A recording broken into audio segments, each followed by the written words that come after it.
سلام عرض میکنم. خیلی خوشحالم از اینکه دعوت من و کوتالیک رو پذیرفتین و به این ایونت حضوری اومدین. خیلی قبلتر بخوام بگم ایده‌ای که داشتیم این بودش که توی همه دوره همیایی که من معمولا خودم میرفتم این شکلی بودش که یه سری چیزای تئوریکال خیلی ساده‌ای رو راجعش صحبت می‌کردن که هیچ در واقع کاربردی شاید خیلی کم تو پروژه خودشون داشت و من شاید اون قدری که می‌خواستم از اون در واقع دوره همیه برام آورده‌ای نداشت، چیزی یاد نمی‌گرفتم. توی سلسله دوره همی هایی که حالا قرار از این به بعد بذاریم، دوره همیامون تماما تکنیکاله و قرار هستش که حالا هر دفعه از یکی از عزیزان دعوت بکنیم، حالا اولیش یکیش خودمم، یکی سالار جان و حالا دفعات بعدی قراره که از عزیزای دیگه دعوت بکنیم که بیان و چالش هایی که توی پروژه های داخل شرکت خودشون رو باهاش مواجه شدن رو صحبت بکنیم. توی در واقع ارائه اول که حالا اول از همه بگم که ایده اصلا این ورکشاپ ها اولش با سالار جان بود، ازش تشکر میکنم.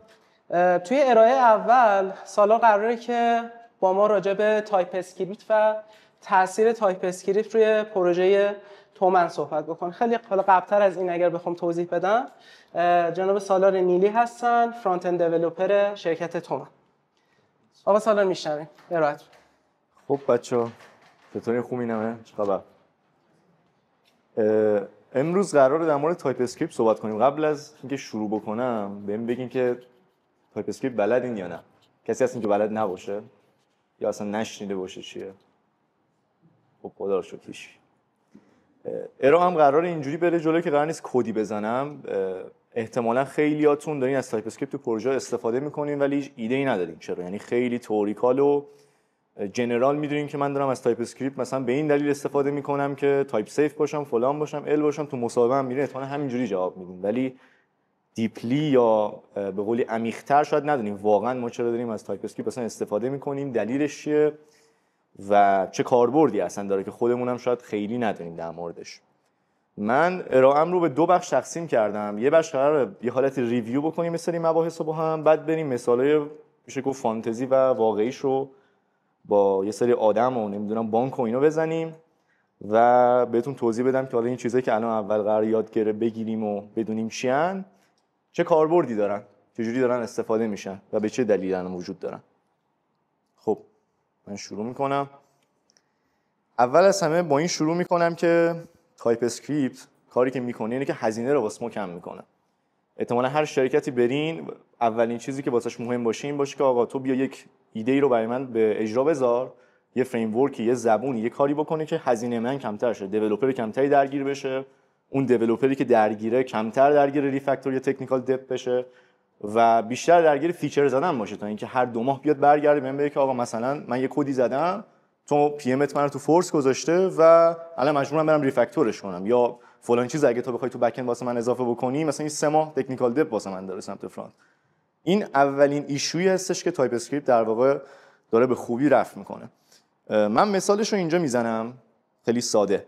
فرض بکنید که ما یه فانکشنی داریم که این داره یه ترانزکشنی رو درست میکنه. ترانزکشنی که قراره درست بکنه رو یه سری پارامترها اول میگرفته و بعد جلوتر ممکنه این پارامترها عوض بشه به هر دلیلی. بک اند ممکنه حال بکنه یه چیز جدید اضافه کنه، اصلا بانک ممکنه تغییر بکنه بگه که آقا تو اگه قبلا مثلا بانک سپر داشته مثلا چه میدونم اماونت فلان جور میگرفته، استرینگ میگرفته، الان بیاد نامبر بگیره و طبیعتا تو اگه تو جاوا اسکریپت باشی باید بری 10 جا اینو عوض بکنی، همه چک بکنی و خطاتو بالا میبره. به این صورت که تو زمانی مشکل رو میفهمی که احتمالاً یا دیباگ بکنی یا بری لیترالی تست بکنی کدو که بفهمی اوکی ایشیو مثلا اینجا اینجوری بوده. یعنی شما رو زمانی که کد میزنی نمیفهمی ایشیو چیه، باید بره رام بشه و بعداً بفهمی که اوکی ایشیو مثلا چی بوده. حالا جلوتر تایپ اسکریپت یه سری فیکس ها رو همراه ما داشته و یه سری ایشیو های جاوا اسکریپت اومده به نحوی حل کرده. من واسهتون مثالش رو تو این کد میزنم. فرض کنیم که ما یه API داریم که داره بالانس ما رو میگیره. حالا فرض کنیم توی سناریوی صرافی یا هر چیزی میتونه باشه. این بالانس رو ما توی متغیری میریزیم به صورت حال جیسون و بعد داریم به علاوه 20ش میکنیم. دیگه JS هم همتون میدونین دیگه با این میم خیلی ساختن که آقا تو 2 به علاوه 2 استرینگ رو به علاوه اینتیجر میکنی. این خیلی احمقانه با این قضیه برخورد میکنه، به جای اینکه یه جمعش بکنه میاد استرینگ رو به قولی باش کانکت میکنه و این مشکلی که به وجود میاره. تایپ اسکریپت اومده گفته که آقا تو باید همیشه با من یه قراردادی بنویسی. هر اینترفیس قراردادیه که من دارم توی برنامه‌ام می‌نویسم. یعنی من طی می‌کنم با تایپ اسکریپت که آقا من قراره این ورودی رو بهت بدم، این خروجی رو عیناً ازت می‌خوام. این فانکشن، این API، این قرار به من این خروجی رو بده.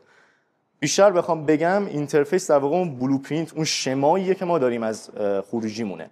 یعنی خودش به تنهایی هیچ ماهیتی نداره. اینترفیس رو شما لاگ نمیتونی بگیری، نمیتونی جایی نشون بدی پراپرتیاشو، فقط میتونی ازش یک چیزی بسازی. انگار یک نقشه‌ایه که ازش میتونی یه خونه‌ای رو بسازی. این کد یه ایشویی داره، ببینم حالا خودتون متوجه میشین یا نه. خروجی کلیش درسته، ولی بهم بگین که ایشوش چیه، حدس میزنیم مثلا مشکل چی باشه. ما الان اینجا بالانس رو نامبر کردیم، بعد اومدیم جمع کردیم و یه خروجی به ما داده. فکر میکنین که ایشو چیه؟ عیناً این همون کد JS، فقط تنها کاری که ما کردیم این بود که به بالانس اومدیم یه اینترفیسی تعریف کردیم، گفتیم بالانسمون نامبره. آره بذار کنم دیگه بهترین شده. حالا مشکل رو هیچ کدومتون فهمیدیم مدت که داشتیم صحبت میکردیم؟ چی؟ نه اصلا کاری ندارم که از بالانس استفاده کردی یا نه. اینجا که گفته دیگه مثلا دیتا داد بالانس رو گرفته، جمع کرده. این آره ببینین تایپ اسکریپت چیز کست نمیتونه بکنه. شما درسته بهش گفتی که بالانس من نامبره، ولی 1% API اگه به استرینگ بده این کد ران میشه و درست کار میکنه. ایده تایپ اسکریپت و اون چیزی که خودش در نظر میگیره اینه که تو داری بهش درست میگی. یعنی امکان نداره بالانس من از API من استرینگ باشه، چون من اومدم اینجا تعریف کردم. حالا اگر استرینگ باشه دقیقاً اتفاقی که میفته اینه که همون کاری که JS میکرده میکنه و فرقی نمیکنه. پس مهم اینه که ما واقعا بدونیم که آقا خروجیمون چیزی هستش که اینجا تعریف کردیمه. نکته بعدی در مورد اینترفیس و اینامو اینکه اصلا اینا چجوری دارن از ما محافظت میکنن. فرض بکنیم که ما یه فانکشنی داریم که داره یه تراکنشی رو تو بانک انجام میده، مثلا انتقال به یه حسابی، و ما داریم اول چک میکنیم که این موجودی داره یا نه. اگه موجودی نداشت اصلا کلا ارور میدیم. یه چیزی هم میتونیم حالا نمایش بدیم، بگیم آقا موجودی نداری برو شارژ کن. اگر نه یه استاتوسی ست بکنیم بگیم این پندینگ دیگه. حالا اگه شبا کردی تو اون سیکلش میره و بعدا استاتوسش عوض میشه و ترانزکشن اتفاق میفته. طبیعتا تو JS تو دقیقا همین کارو باید بکنی دیگه. یعنی یه فانکشنی داری، یه ورودی داری، از اون ورودیت که خودت میدونی آبجکته میای پراپرتی که مد نظرت رو انتخاب میکنی و بعد حالا کاری که میخوای میکنی. این بزرگترین مشکلی که داره چیه؟ یک دیولپر جدید میاد بالا سر این پروژه، اصلا هیچ ایده‌ای نداره که این ورودی من چیه. فقط دیولپر قبلی میدونه و بک اند دیولپر یا حالا داکی که از پستمن قراره بخونه. این مهمترین مشکلشه. و مشکل بعدیش اینه که اومد و املای اماونت عوض بشد. اومد شد مثلا نمیدونم هر چیزی اصلا پول شدش. یک شکل دیگه شد. شما از کجا قرار اینو عوض بکنی؟ بعد چند جا میخوای اینو عوض کنی؟ این یه فانکشنی که اینجاست. اومده 20 تا ما شبیه به اینو داشتیم. اون موقع چی میشه؟ تایپ اسکریپت اومده واسه شاهکار داده، گفته که آقا باید بیای واسه همه اینا اینترفیس تعریف کنی و بگی که تو اینترفیس چه چیزایی وجود داره و طبق اون بیای فانکشن تو حالا تنظیم بکنی. مثلا اینجا گفتیم که آقا توی ترانسفر من یه فرام هستش، یه تو هستش، یه اماونت، یه کارنسی، یه استاتوسه و طبق اینا حالا ما میریم جلو.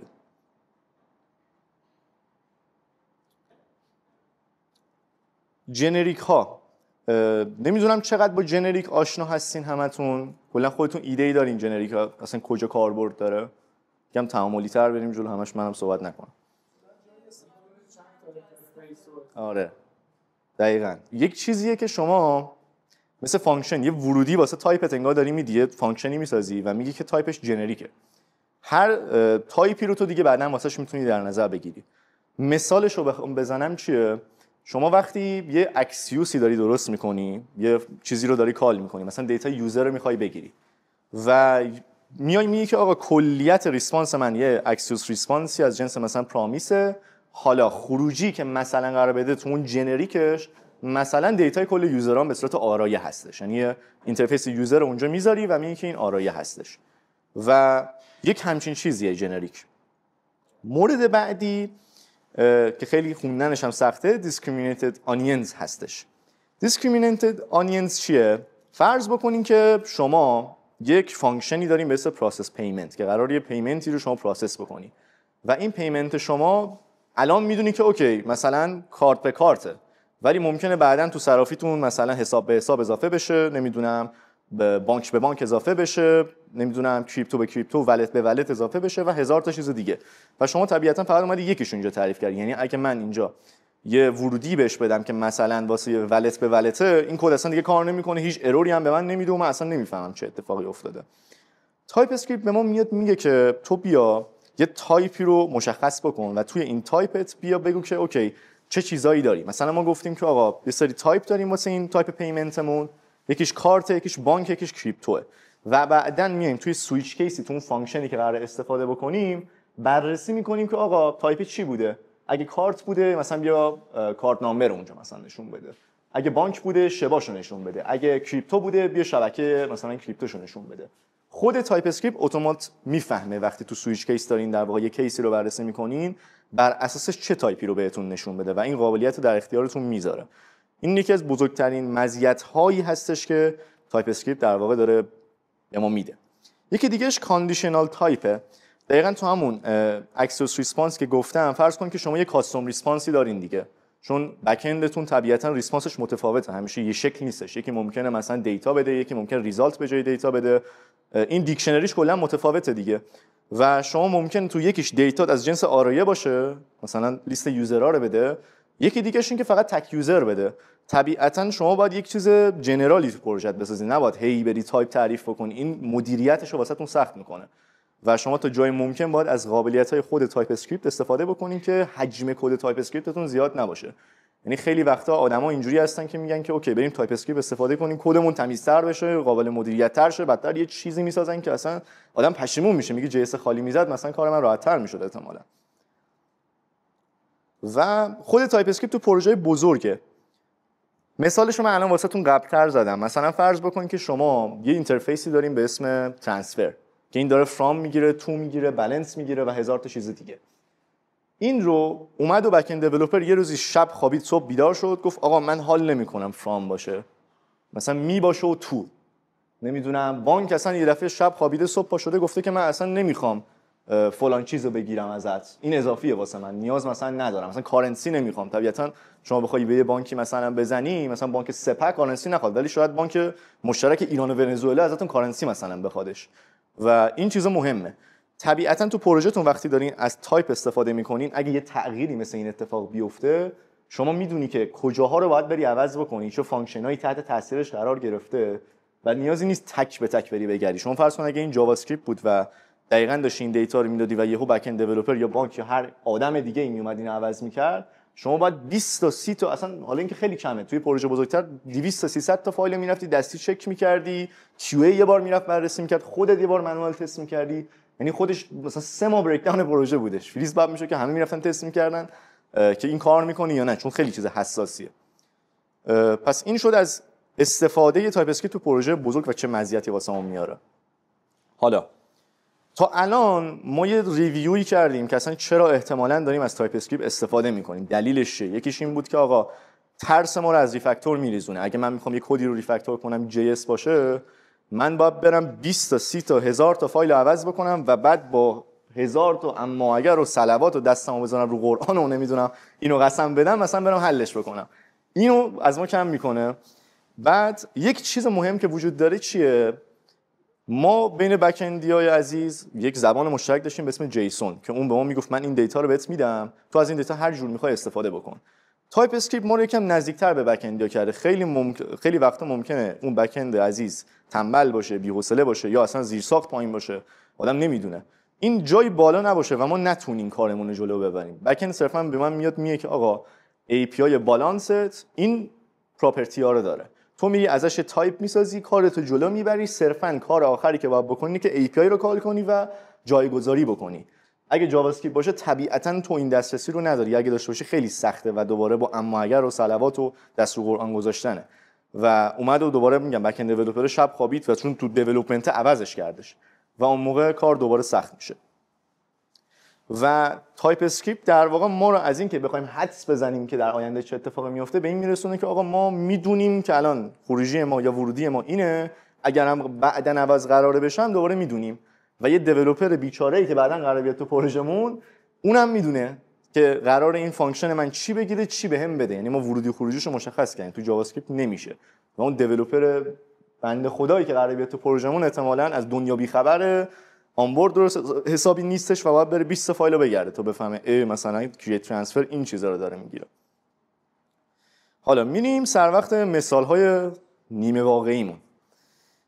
آقا علی یه فرانت اند دیولپر بود تو بانک ملی که 3 بیلیون تومان رو اشتباهی به دلیل یک مشکلی میزنه، خراب میکنه و رو هوا میندازه و یه مغایرت گیری میشه و خلاصه پول این وسط گم میشه، ترانسفر هم انجام نمیشه و این خرابکاری رو میکنه به این دلیل که احتمالاً داشته از JS استفاده میکرده و مرتکب یک گناه بزرگ شده.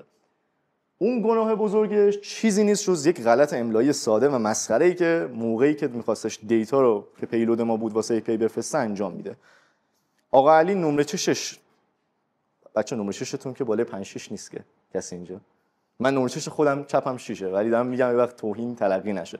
نمره چشش بالای 7 8 10 بوده، اصلا بنده خدا نمیدیده، سربازی هم معاف شده، گواهینامه هم بهش ندادن، نمیدونیم چرا انقدر نمرش بالا رفته و خلاصه دچار دردسر شد و مدیرم میاد بالا سرش میگه که آقا چیکار کردی؟ زدی خراب کردی، پول گم شده، الان باید یک ساعت یه دیتا آنالیسیس بیاریم ببینیم پول کجا رفته، اصلا چه اتفاقی افتاده. مهمترین مشکلی که پیش اومده اینه که استاد ریسیور رو اشتباه می‌نویسه.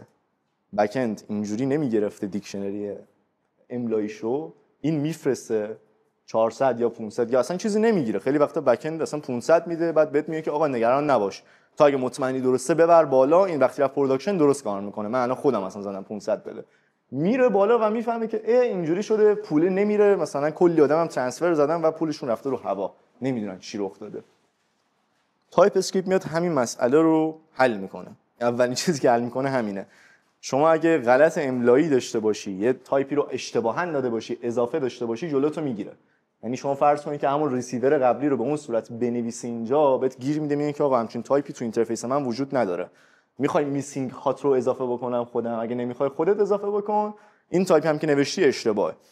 و اینو موقعی که دارین کد رو مینویسین بهتون میگه. مشکل JS همینه که شما یه چیز اشتباه مینویسی، گیری بهت نمیده، اپ میره بالا کرش میکنه، یا اصلا در بدترین حالت که اصلا دیگه بهت نمیگه، کنترل ارور بهت میده و تو تازه اون موقع میفهمی مشکل چیه، تازه اگه بتونی حالا بعداً پیداش بکنی. و چرا؟ آره، فرض بکن که تراکنش رفته واسه بانک ارور بهت میده، میگه که این چیزی که تو به من دادی اشتباهه، ولی بک اند رفته موجودی رو کم کرده به هر دلیلی، ریسیور رو مثلا اشتباه گرفته. این اشتباهی که به وجود میاد. آره دیگه، خیلی دقیقاً مشکل تو باید در نظر بگیری که بک اند ممکنه سوتی بده، چون بانک قطعاً نمیذاره تو مثلا اونجوری که تو خودت داری میدی بدی. و طبیعتاً بالانس تو دیتابیس خودت کم میشه، یه ترانزکشنی اتفاق میفته ولی پول جابجا نمیشه. بانک 500 داده، خودت ولی 200 دادی بهش. این اتفاقی که میفته هستش. مثال بعدی خانم نیلوفر هستش که تو بانک سامان داشته کار میکرده. 3 تا API بهش میدن که این نیمینگ های مختلفی داشته به هر دلیلی، و ایشون یک فانکشنی داشته که داشته بانک نیم رو پرینت میکرده و این بنده خدا میاد نیم بهش میده به جای بانک نیم و میبینه که داره آندیفاین میگیره. چه مشکلی به وجود اومده؟ ممکن بوده این API ها هر کدومشون به یک اسمی میگرفتن به هر دلیلی. شما API V1 داری، V2 داری و الی آخر، و هر کدوم از اینها یک مدلی واسه خودشون میگرفتن. یکیشون تایتل میگرفته، یکیشون نیم میگرفته و بک اند دیولپرت هم بهت میگه که آقا ورژن جدید من استیبل نیست، اومده کار نکرد، تو باید به ورژن قبلی من بزنی. و ورژن قبلی و جدید من طبیعتاً تایپش متفاوت ممکنه باشه اون نیمینگش. اتفاقی که میفته اینه که شما باید یه تایپی تعریف بکنین که بیاد این سه حالت رو در نظر دقیقاً بگیره. با یه اسمی سورس مثلا میذاری و میای واسش میگی که آقا اگه مثلا لگسی بود بیاد نیم بذاره اون پراپرتی که من میخوام مثلا پرینت بکنم، و اکسترنال بود تایتل بذاره، بانک نیم مثلا واسه اینترنال. و این باعث میشه که شما هم ریوزیبیلیتیت بالا بره، هم دقیق‌تر و بهتر تایپ سیف بکنی باشی و راحت‌تر کارتو جلو ببره. این یه ایشویی هستش که در واقع ما داریم اینجوری برطرفش میکنیم و مثالش رو همون قبل‌تر تو اسلاید اول زدم. خود تایپ اسکریپت وقتی میای سویچ کیس میذاری متوجه میشه که اوکی مشکل یعنی اینجوری باید مثلا من تایپو عوض بکنم.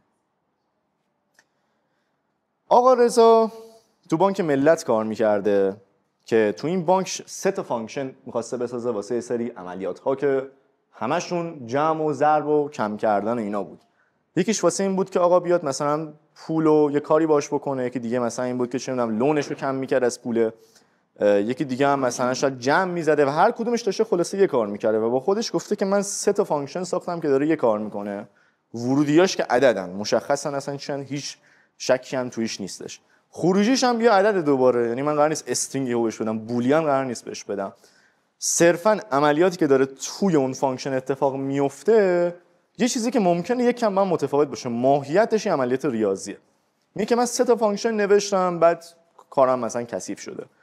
تایپ اسکریپت میاد میگه که آقا تو چرا داری این کارو میکنی؟ بیا از جنریک استفاده بکن. میای واسه هر کدوم از اینا یه تایپی تعریف میکنی، یه تایپ مادر مثلا میسازی به اسم اکانت بیس که بقیه‌شون قراره ازش اینهریت بکنن، ارث بری بکنن، یعنی تو همشون آیدی وجود داره بی برو برگشت. یکم بقیه حالا شماهاشون متفاوته و بعد من یه جنریک ازشون میسازی، مثلا اکانت پروسسور. تو این اکانت پروسسور رو تو قراره به یه فانکشنی پاس بدی که این فانکشن شما مثلا 2 تا ورودی میگیره، یکی اکانتتونه که همون میتونه مثلا آبجکت باشه، میتونه اون نمیدونم حساب خودتون باشه، هر چیزی میتونه باشه، جنریک دیگه، و خود اون فانکشن هستش و دیگه شما صرفا همونطور که الان اینجا دارین میبینین یا آبجکتی بهش میدین و بعد عملیاتتون رو توش مثلا مینویسین. دیگه نیازی نیست هی 10 تا فانکشن بنویسی واسه 1000 تا کار مختلف و درگیر این باشی که این چی بود اون چی بود، اونو کجا باید عوض بکنم، اینو باید کجا عوض بکنم، و یه بار کد نوشتی 10 بار داری استفاده میکنی. این دوباره مزیتی که جنریک ها واسمون میاره. شاید کمتر باشه حالا خیلی درگیر بشین چون جنریک فانکشن خیلی آدم‌ها کمتر می‌نویسن، ولی خود جنریک تایپ بیشتر استفاده میشه. زهرا خانم یه API داره که این API هر دفعه ممکنه یک ریسپانس بهش بده و واقعا هم تو دنیای حالا فینتک همینه، یعنی بانک هر روز ممکنه تغییری تو خودش بده و اصلا هم واسش مهم نباشه که چه بلایی سر تو میاد. ممکنه تو مثلا یه بود ترانسفر کنی بعد مثلا 500 بانک بهت بده به که چه میدونم فلان پراپرتی که واسه فرستادی اشتباهه، یا خودش ریسپانس اصلا جدید بهت بده، یه ریسپانس متفاوت بهت بده و خیلی وقتا تو ممکنه دقیقاً ندونی، یعنی هر دفعه بهت بگه که آقا من امروز قراره یه ریسپانس بهت بدم، فردا یه چیز دیگه بهت بدم. خب چه اتفاقی میفته؟ همین چیزی که اینجا میبینین. من فکر میکردم که این قراره بالانس، یعنی اطلاعات مشتری رو بهم بده که من میتونم بالانسش رو بگیرم و تو فیکس بزنم و بعد میبینم که آقا آن دیفاین میشه بالانس من به دلیل اینکه این یه دیتای دیگه مثلا بهم داده با یه شمای متفاوتی. تایپ اسکریپت به ما میگه که بیا از آننون استفاده بکن. حالا از اونجایی که احتمالاً همتون از تایپ اسکریپت استفاده کردین، آننون و انی میدونین دقیقاً چقدر فرق دارن، واسه چی ان؟ یکیتون هر کدوم داوطلب بگه. خودت بگی. خب آننون و انی تفاوتی که با هم دارن چیه؟ یه میم هستش میگه trust me bro، نمیدونم دیدین یا نه. انی دقیقاً همینه. آننون ولی میگه که من اعتماد واسط میسازم. انی یعنی که هر چیزی من میتونم باشم، میتونم بولیان باشم، میتونم استرینگ باشم، میتونم فلان باشم و تو هر بلایی سر ریسپانسش میتونی بیاری دیگه. یعنی میتونی مثلا آبجکت باشه تو استرینگش بکنی، بولیان باشه نمیدونم جمعش بزنی با عدد و هیچ اروری بهت نده. ولی وقتی آننون شما در نظرش میگیری دیگه از این خبرها نیستش. تو واسه آننون داری میگی که آقا من اولا نمیدونم خروجیش چیه و توی فانکشنی هم دارم بررسی میکنم، میگن اگه آبجکت بود خروجی من این تروه، اگه نال نبود تروه، اگه آبجکت من مثلا بالانس داشتش و بالانس نامبر بود تایپش این تروه و در این صورت من میام مثلا یه کاری میکنم. حالا فرض کنید که من ایز کاستومر رو نداشتم، من میخواستم دیتا بالانس رو فیکس بگیرم. چه اتفاقی میافتاد؟ اتفاقی که میافتاد این بود که تایپ اسکریپت به ما گیر میداد، میگفتش که تو چک نکرده داری میری بالانسش رو میگیری میخوای فیکسش بکنی، اول باید چک کنی که خروجیت چیه، اگه خروجیت ولیده من میتونم واسط این کارو بکنم. پس آننون یه تفاوتی که با انی داره اینه که شما باید حتما بررسی کنی که آقا خروجی تو دقیقاً چی هستش و بر اساس اون بیای تصمیم تو بگیری.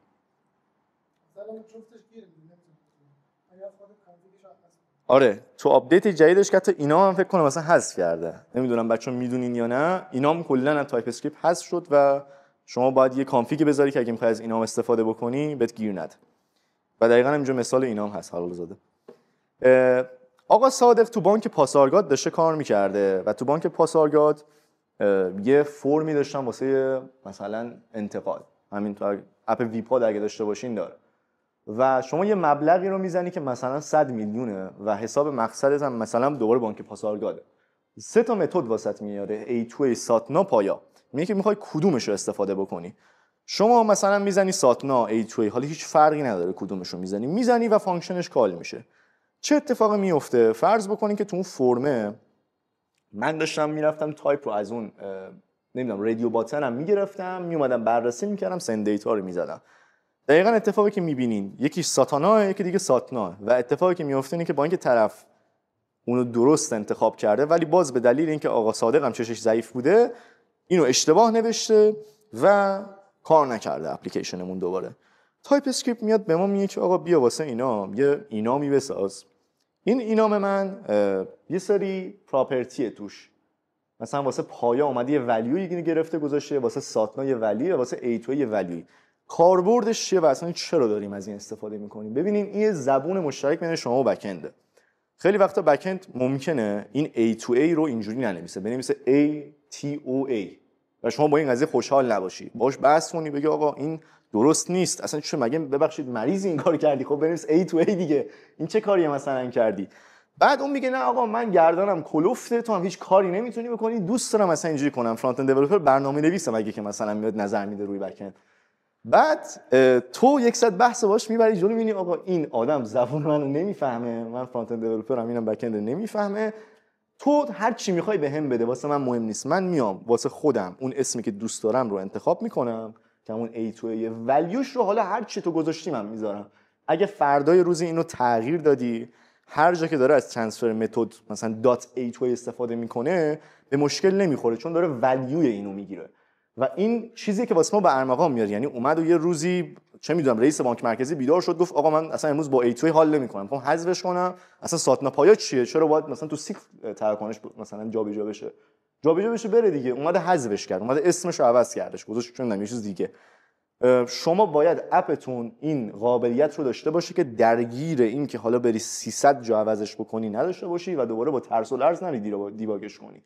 و این چون یه چیز حساس بانکیه، تو طبیعتا خیلی باید واسه مهم باشه که یک شمایی به قولی داشته باشی، یه بلوپرینتی داشته باشی که فقط اونو عوض کنی و کانفیگ پروژه عوض بشه، نه اینکه بری یه بار دیگه فرمتو بنویسی و هم پروداکت منیجر رو عصبانی کنی که چرا دیر رسیده، هم مردمی که میخوان پولشون رو جابجا کنن دستشون تو حنا بمونه.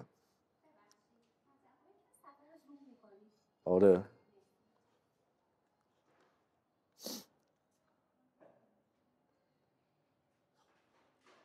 پول فکر کنم باید دوباره بیای. خب ها آره بچه انقدر خوبه. اوکیه خواهش. خب مجدد میریم صفحه بعدی. کدوم؟ من ندیدم ببخشید. از کانس در واقع کاربردش چیه؟ ببینید شما وقتی که میایین از کانس مینویسین تایپتون عوض نمیشه، ولی اگه مثلا از انی بنویسین تایپتون عوض میشه، یعنی تایپش همین ترانسفر متد باقی میمونه. این فایده که از کانس داره هستش و اینو میتونید حالا تو کدتون هم ببینید. مرسی گفتی، اینو من دقیقاً تو ذهنم بود بگم.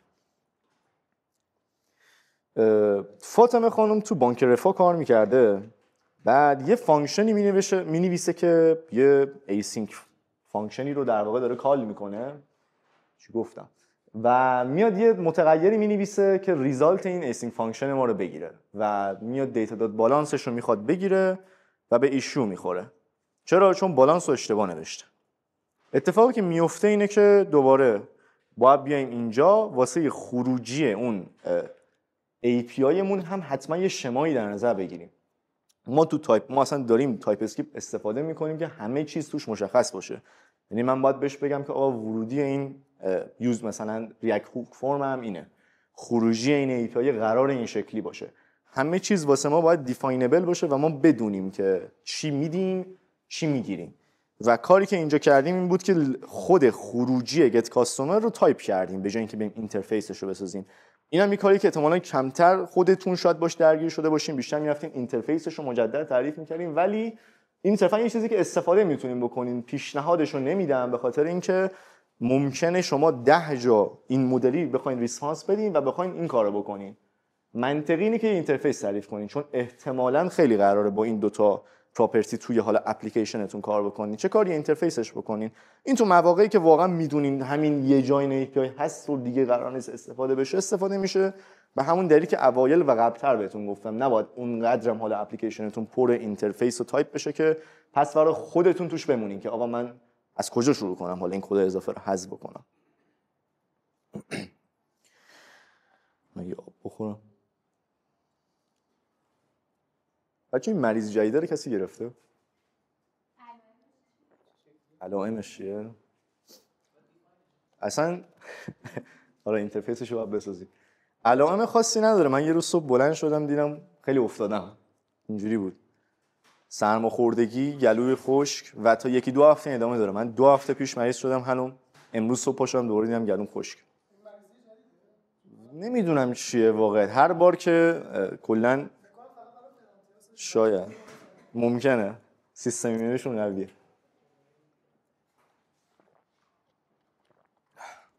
میریم ادامه. آقا احسان تو بانک ملت یه اپ خیلی ریاکت گنده‌ای داشته که یه سری که سناریوها توش داشته اتفاق میافتاده واسه دیتا یوزرها و توی اینها آقا احسان میاد چک میکنه که اگه یوزر کمپانی وجود داشتش بیاد اینو آپرکیس بکنه و میبینه که دوباره آن دیفاین شده. چرا؟ چون یوزر کمپانی وجود نداره. اینو من همون اوایل گفتم، قبل‌تر هم اگه یادتون باشه گفتم. منتها فرقش اینه که شما اینجا تایپ‌ها رو اومدی تعریف کردی، دوباره به تایپ جدید اختصاص دادی که به جای اینکه خود این دوستمون رو قرار بدین اومدی هر کدومشون رو یه تایپ در نظر گرفتین و اینم مثلا منطقی ترین کار، یعنی نباید اونجوری بکنی چون ممکنه هر کدوم از اینا چند جا دیگه استفاده بشن و شما باید اینو خودتون یه تایپ جدا در نظر بگیرین، اونو به یک یوزری اختصاص بدین و یک شرط یایی به قولی روش بذارین که بعدن بیاین توی حالا اون فانکشنتون بررسی بکنین که اگه تایپش این بود بیاد این کارو بکنه. این کجاها دیگه به درد میخوره؟ ما داشتیم یه دیزاین سیستمی طراحی می‌کردیم که دیت پیکری داشتهش. بعد فرض کن که این دیت پیکر ممکنه مثلا شمسی باشه، نمیدونم میلادی باشه، 1000 جور باشه و ورودیش طبق اون عوض بشه. طبیعتاً تو نباید یک سری ورودی‌ها رو مثلا به اون میلادیه بدی. و شما باید دقیقاً همین کارو بکنی. بیای بررسی بکنی با یه سوئیچ کیسی یا ایف و ال سی و بعد طبقش بیای حالا تایپی که مختص بهش هست رو بدی. آره خیلی سخت. از ام یو آی گرفتیم ولی کلا کاستومش کردیم. خیلی سخت بود واقعا. نرین سمتش، من بهتون پیشنهاد میکنم. آره فقط عذابه. نه پابلیش نکردیم چون فقط واسه تومن بودش. آره صرفا کاستومش کردیم و میگم پیشنهاد میکنم نرین سمتش. من نرفتم سمتش، یکی از همکارام رفتش. من سراغ توست و یه کامپوننت دیگه هم رفتم، اونام خیلی عذاب بودن. پیشنهاد میکنم که اینا رو پکیج استفاده کنین خودتون، خیلی نرین سمتش. ولی خوبه یاد میگیرین، به دردش میارزه. آقا ما یه بانک مسخره‌ای داشتیم به اسم بانکستان که ترانسفر فیلی توش اتفاق میفته. آقا بهرام نمیدونه که باید چیکار بکنه. مثلا فرض کنین که من یه تراکنش بانکی زدم، مثلا خواستم به این بنده خدا یه پولی بزنم. این به هر دلیلی 500 میده بانک، اصلا بهم 400 میده و من واسه خودم ساکسسفول زدم دیگه. من واسه بک اند من صرفا مهمه که دیتا بیاد ولید باشه بفرسته واسه بانک، دیگه مهم نیست ریسپانس بانک چیه. ممکنه بانک 1 ساعت دیگه ریسپانس بده، تو صف اصلا بره. و تراکنش بانکی هم که اینجوری تو صف میرن، همون لحظه بده ریسپانس نمیدن، ممکنه 1 ساعت بعد بده که آقا ساکسسفول شد یا نه. 1 ساعت میگذره و فیلد میشه. 400 500 یک اصلا کدی برمیگردونه، بک اندم میاد میگه که چی شد، 500 یا 400 شد، چیکار کنم. اتفاقی که میفته اینه که شما یا باید ریترای بکنید دوباره یا باید ریفاند بکنید. اگه ریترای بکنید دوباره نشد، دوباره ممکن ریترای کنید. 100 دفعه ممکن ریترای بکنید تا بالاخره بشه. حالا بستگی داره که چقدر بک اند دیولپرتون آدم سمجی باشه. اگه آدمی باشه که خیلی چیل باشه میگه نه دیگه ریفاند کنیم، یعنی اینکه بالانسی که مثلا از طرف تو دیتابیس کم شده رو دوباره برمیگردونیم، توی دیتابیسمون هم دوباره پولی مثلا جابجا نمیشه، ترانزکشنمون هم دوباره آپدیت میکنیم توی دیتابیس و میگیم این استاتوسش فیل شده. این قضیه تو تایپ اسکریپت هم دوباره هست. حالا این چیزی که میگیم خیلی شاید فرانتی نباشه، شاید تو نود جی اس بیشتر کاربرد داشته باشه، ولی وجود داره و شما باید بدونین که شما بر اساس اون ریسپانسی که میگیرین باید بیاین بررسی بکنین و دقیق کدو بگیرین. شما ممکنه یک اروری بگیری، مثلا دقیقاً تو مثال جی اسش بود، این بنده خدا اومد صرفاً یه رست داد، ارور چک کرد، دید ارور وجود داره، ارور مسیج رو نشون داد و اصلا دیگه کدش رو چک نکرد چیه. شما از مسیج که نمیتونی بخونی با اسکرین مثلا با استرینگ بیای مقایسه بکنی بگی که این چیه. باید استاتوس کد ببینی، مثلا اگه کد مثلا 253 بود بفهمی که این باید ریفاند بشه، اگه کد مثلا 428 بود بفهمی که این باید ریترای بشه و نباید همینجوری بیای صرفا یه کاری بکنی و اینا رو بیای دیفاین بکنی. یعنی مثلا یه اینامی بسازی، یه نمیدونم تایپی، یه اصلا استرینگ خالی بسازی و بیای هر کدومش رو معادل واسش در نظر بگیری. بگی که مثلا من نمیدونم همون مثالی که قبلا زدیم، یه اینام بزرگی دارم که تمام کدام معادلش اونجا نوشته شده، آقا ریفاند مثلا 203 و طبق اون بیام عملیاتی که میخوام انجام بدم. یوتیلیتی تایپ ها. یوتیلیتی تایپ بچه‌ها چیزی که خیلی تو مصاحبه هم میپرسن، همتون احتمالاً یه دور روش مواجه شدین، گفتن که آقا یوتیلیتی تایپ ها چی ان، نام ببر، نمیدونم پارشیال و پیک و امیت و فلان و این حرفا و ازتون خواستن که بیاین توضیح بدین چیه و کاربردشون چیه. من واسهتون مثال میزنم از یه سال مسابقه که خودم از یه بنده خدای خوبی پرسیده بودم. گفتم که فرض کن که ما یه فرمی داریم، ولی ادامه دار بود خیلی سوالا، یه فرم رجیستری داریم که این 4 تا فیلد میگیره و شما همه رو مثلا ریکوایرد کردی. طبیعیه دیگه، فرم رجیستر باید همشون ریکوایرد باشه. عین همون اسکیما رو شما مثلا تو آپدیت یوزر دارید، نمیدونم توی یک جای دیگه اصلا داری، داره استفاده میشه، چیکار میکنی؟ اصلا نگفتم یوتیلیتی تایپ داریم، چیکار میکنی؟ این حالا اومد توضیح دادش که آقا من این کارو میکنم، اینجوری میکنم، مثلا یه اینترفیس جدید میسازم میرم اینجوری میکنم. ولی این اشتباهه. شما وقتی تایپ یه چیزی رو داری چرا باید دوباره بری مجدد همون رو بسازی؟ حالا درسته که ریکوایرد اون ریکوایرد نیست، شما مثلا با یوتیلیتی تایپ ها میتونی بیای ماهیتش رو عوض کنی. اگه همشون ریکوایرد، با یوتیلیتی تایپ پارشیال میای مثلا همش رو از ریکوایرد در میاری، یا اگه نباشه مثلا ریکوایرد همشون چی میگن آپشنال باشه، میای با یوتیلیتی تایپ مثلا ریکوایرد همشون رو ریکوایرد میکنی. نباید به یه تایپ جدید بسازی که الکی کدت بیشتر بشه و دوباره مدیریتش سخت‌تر بشه. این دقیقاً یه مثالیه که اینجا توضیح داده شد در مورد همین آپدیت یوزر که اتفاقا گذاشته. همشون ریکوایرد بودن و خب طبیعتاً تو واسه آپدیت کردن یوزر نیازی نیست ریکوایرد باشه. دیتای قبلی رو اصلا میفرستی یا اصلا مهم نیست نفرستی، هم بک اند خودش داره در نظر میگیره که تو نمیخوای اون رو آپدیت کنی و طبق اون عمل میکنی. حالا تایپ اسکریپت میاد بانکر رو نجات میده. یه مایگریشنی واسه ولتا اتفاق میفته تو تایپ اسکریپت که خانم سارا تو بانک اعتماد 78% ایشوهایی که تا الان اتفاق میفته رو برطرف میکنه. چجوری؟ به این صورت که آقا یه ولتی بوده، یه اونر داشته، یه بالانس داشته، این میخواد بره عملیات ویدرا رو انجام بده. طبیعتا تو وقتی میخوای ویدرا کنی باید موجودی طرف رو کم بکنی، حالا یا به بالانسش بزنی یا به یکی دیگه بزنی دیگه. اینو خودت حالا هندل میکنی. چی؟ آره ویدرا میشه برداشت کردن، دیپوزیت میشه واریز کردن. شما وقتی ویدرا میخوای بکنی در واقع داری موجودی تو کم میکنی، حالا ریالش میکنی یا هر بلایی میخوای سرش میاری. دیپوزیت یعنی اینکه میخوای شارژش بکنی حسابتو. خانم سارا یک نبوغی انجام میده. نبوغ چیزی که خودش بهش میگه و طبیعتا نبوغ نبوده، واسه اینکه کلاس کاریشو حالا تو بانک ببره بالا و بگن که ایول چیکار کردی، ریز حقوقیت بدیم واسه این کار. میگه دوستان من یه معجزه‌ای انجام دادم، حدوداً 1 ماه وقت تحقیقاتی منو گرفته، یه بودجه کلانی هم این بنده خدا گرفته واسه اینکه یه اینترفیس ولت بسازه و بیاد بگه که آقا این بالانسش باید نامبر باشه و حتما بیاد مثلا چک بکنه و طبق اون بیاد بعدن کم بکنه و طبیعتا استرینگ نگیره یه وقت به هوای اینکه نامبره و بعدن کستش بخواد بکنه یا هر چیزی. کلا این در نظر داشته باشین که تایپ اسکریپت همین چند وقت پیشم گفتم کست نمیکنه، صرفاً در نظر میگیره که واقعا همینه و فکر نکنین که اگه تایپش رو بالانس بذاری خودش اتوماتیک میره کست میکنه. این چی میگن عقلانیت رو نداره تایپ اسکریپت، صرفاً تعریف میشه واسش. آقا علی یه دیولپر بوده تو بانک ملی که 3 بیلیون تومان رو به صورت اشتباهی دقیقاً واسه همون ریسیور میفرسته. این همون مثال اولیه و دقیقاً بک اند ما اینجا ولیدیت نمیکنه و لاگ میکنه که آقا ساکسسفول شده. واقعا این توی بک اند دیولپرها حالا تو فینتک ممکنه زیاد پیش بیاد چون همش تو فورسن، فقط یه چیزی میزنن کار بکنه و اصلا ممکنه توی محیط دیولپمنتتون بگی اصلا 400 بده 500 بده و بعد برگردی بهش بگی که آقا این داره به من ارور میده، اونم برگرده بهتون بگه که فقط ببرش بالا، اگه خودت فکر میکنی درسته مهم نیستش، این تو پروداکشن داره کار میکنه، اصلا من الان بخوام روشنش کنم ممکنه پول جابجا بکنه، نمیخوام این اتفاقا بیفته. تو ببر بالا و میبری بالا، بعد میفهمی که پول جابجا نمیشه و بک اند بعدن میاد سر خراب میشه که آقا این چیه گرفتی تو زدی و حواست کجا هستش. یه مشکلی ما توی جاوا اسکریپت داریم، حالا اینجا کم جی اس سی میشه، به اسم شناور کردن اعداد تو جی اس. نمیدونم شنیدین یا نه.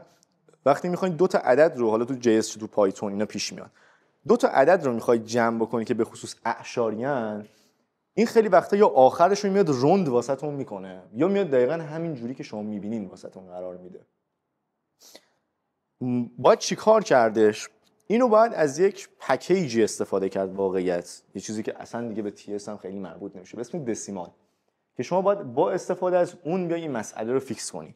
خیلی وقتا به خصوص دوباره تو همون فینتک اصلا موجودی رو به هیچ عنوان عدد قبول نمیکنه، میگن اصلا واسه من استرینگ بفرست، مهم نیستش اعشار توش داره نداره، تو فقط اعشارش حالا یه اسلش بزن یا دات بزن یا هر چی که من میگم بزن، استرینگ بفرست، که دردسر این که من بیام دسیمال رو تبدیل بکنم، نمیدونم این بیگینت این فلانه، هی بخوام درگیر کاستینگ بشم نشم. اینم صرفا من گفتم اینجا بگم که دانشی حالا دیپتر داشته باشین که اصلا عدد دقیقاً داره چه جوری کار میکنه توی چه جاوا اسکریپت چه تایپ اسکریپت، و اینم دقیقاً مربوط به لانگ نامبر. شما زمانی که عدد خیلی بزرگ داری که همینجوری داری میندازی تو متغیرت، این آخرش بسته به اینکه چقدر طولش باشه این بنده خدا روندش میکنه به صفر تبدیلش میکنه و طبیعتا شما نباید این کارو بکنی. اگه ترانزکشن آیدی باشه و شما مثلا بخواید چه میدونم یه آیدی ترانزکشنی رو پیدا بکنی، خود ترانزکشن رو پیدا کنی، سرچ میکنی میبینی اصلا پیدا نمیشه، 404 داره میده. افتضاح‌تر و فاجعه ترش کجاست؟ زمانی که میخوای پول جابجا کنی، یارو میلیاردر بوده گردنش هم کلفته، این پولو میزنه به این دقیقاً شکل، بعد میبینی که پول کمتر جابجا شده یا پول به بالا روند شده، پول بیشتر کم شده، بعد با آدماش میریزن دفتر کاریتون شما رو خف میکنن که آقا این چیه گرفتی تو زدی، پول ما رو گرفتی خوردی و رفتی. و این یک چیزی که خیلی حساسه، کلا بازی با اعداد کم تو زبونه اسکریپتی به خصوص جی اس خطرناکه به قولی، و باید خیلی به این چیزا حواستون باشه که ترجیحاً اصلا استرینگ بفرستین بندازین گردن بک اند که هر جور دوست داری هندلشون، به من ربطی نداره که من باید چیزش کنم. کلا بچه‌ها یه نکته‌ای رو در نظر بگیرین، شما مسئول لاجیک هایی که بک اند دیولپرتون قراره انجام بده نیستین. شما نباید بیاین اعداد رو تبدیل بکنین، نمیدونم یک فرمولی رو حساب بکنین، نمیدونم مثلا فرض کنین بهتون بک اند دیولپر میاد یه لیست یوزر میده، بعد بهش میگه آقا بیا کاونتش رو بهم بده، میگه نه خود لینکش رو بگیر بذار اونجا. اصلا اینا رو گردن نگیرین. تو بک اند دیولپری یا فرانتی؟ نمیشه. آره اینا رو باید تا جای ممکن گردن نگیریم، نمیدونم رندوم بهش بگین آقا این کند میکنه وب اپلیکیشن منو. دقیقاً سر پجینیت دیگه، یعنی خیلی وقتا ممکنه یه دیتایی بهتون نده یا بد بهتون بده یا نمیدونم هر جوری. کلا محاسبات این مدلی رو اصلا فرانت نباید انجام بده. فرانت توی ایران تعریفش اینه دیتا باکسه، دیتا میگیره نشون میده، اصلا قرار نیست محاسبات ریاضی کنه. مگر کجا مثلا نوبیتکس، مثلا بیتبین، اونایی که چارت دارن لیترالی، کسی که اونجا دیولپره مثلا خیلی داره کارهای به عنوان فرانت اند دیولپر کار سنگین انجام میده، شاید از بک اندش هم واقعا یارو برنامه‌نویس‌تر باشه. ولی اوورال چیزی که باید تو ذهنتون باشه این باشه که تو مسئول محاسبات ریاضی و حساب کتاب و اینا نیستی، تو فقط مسئول نشون دادن دیتا و فرستادن دیتایی. بفرمایید.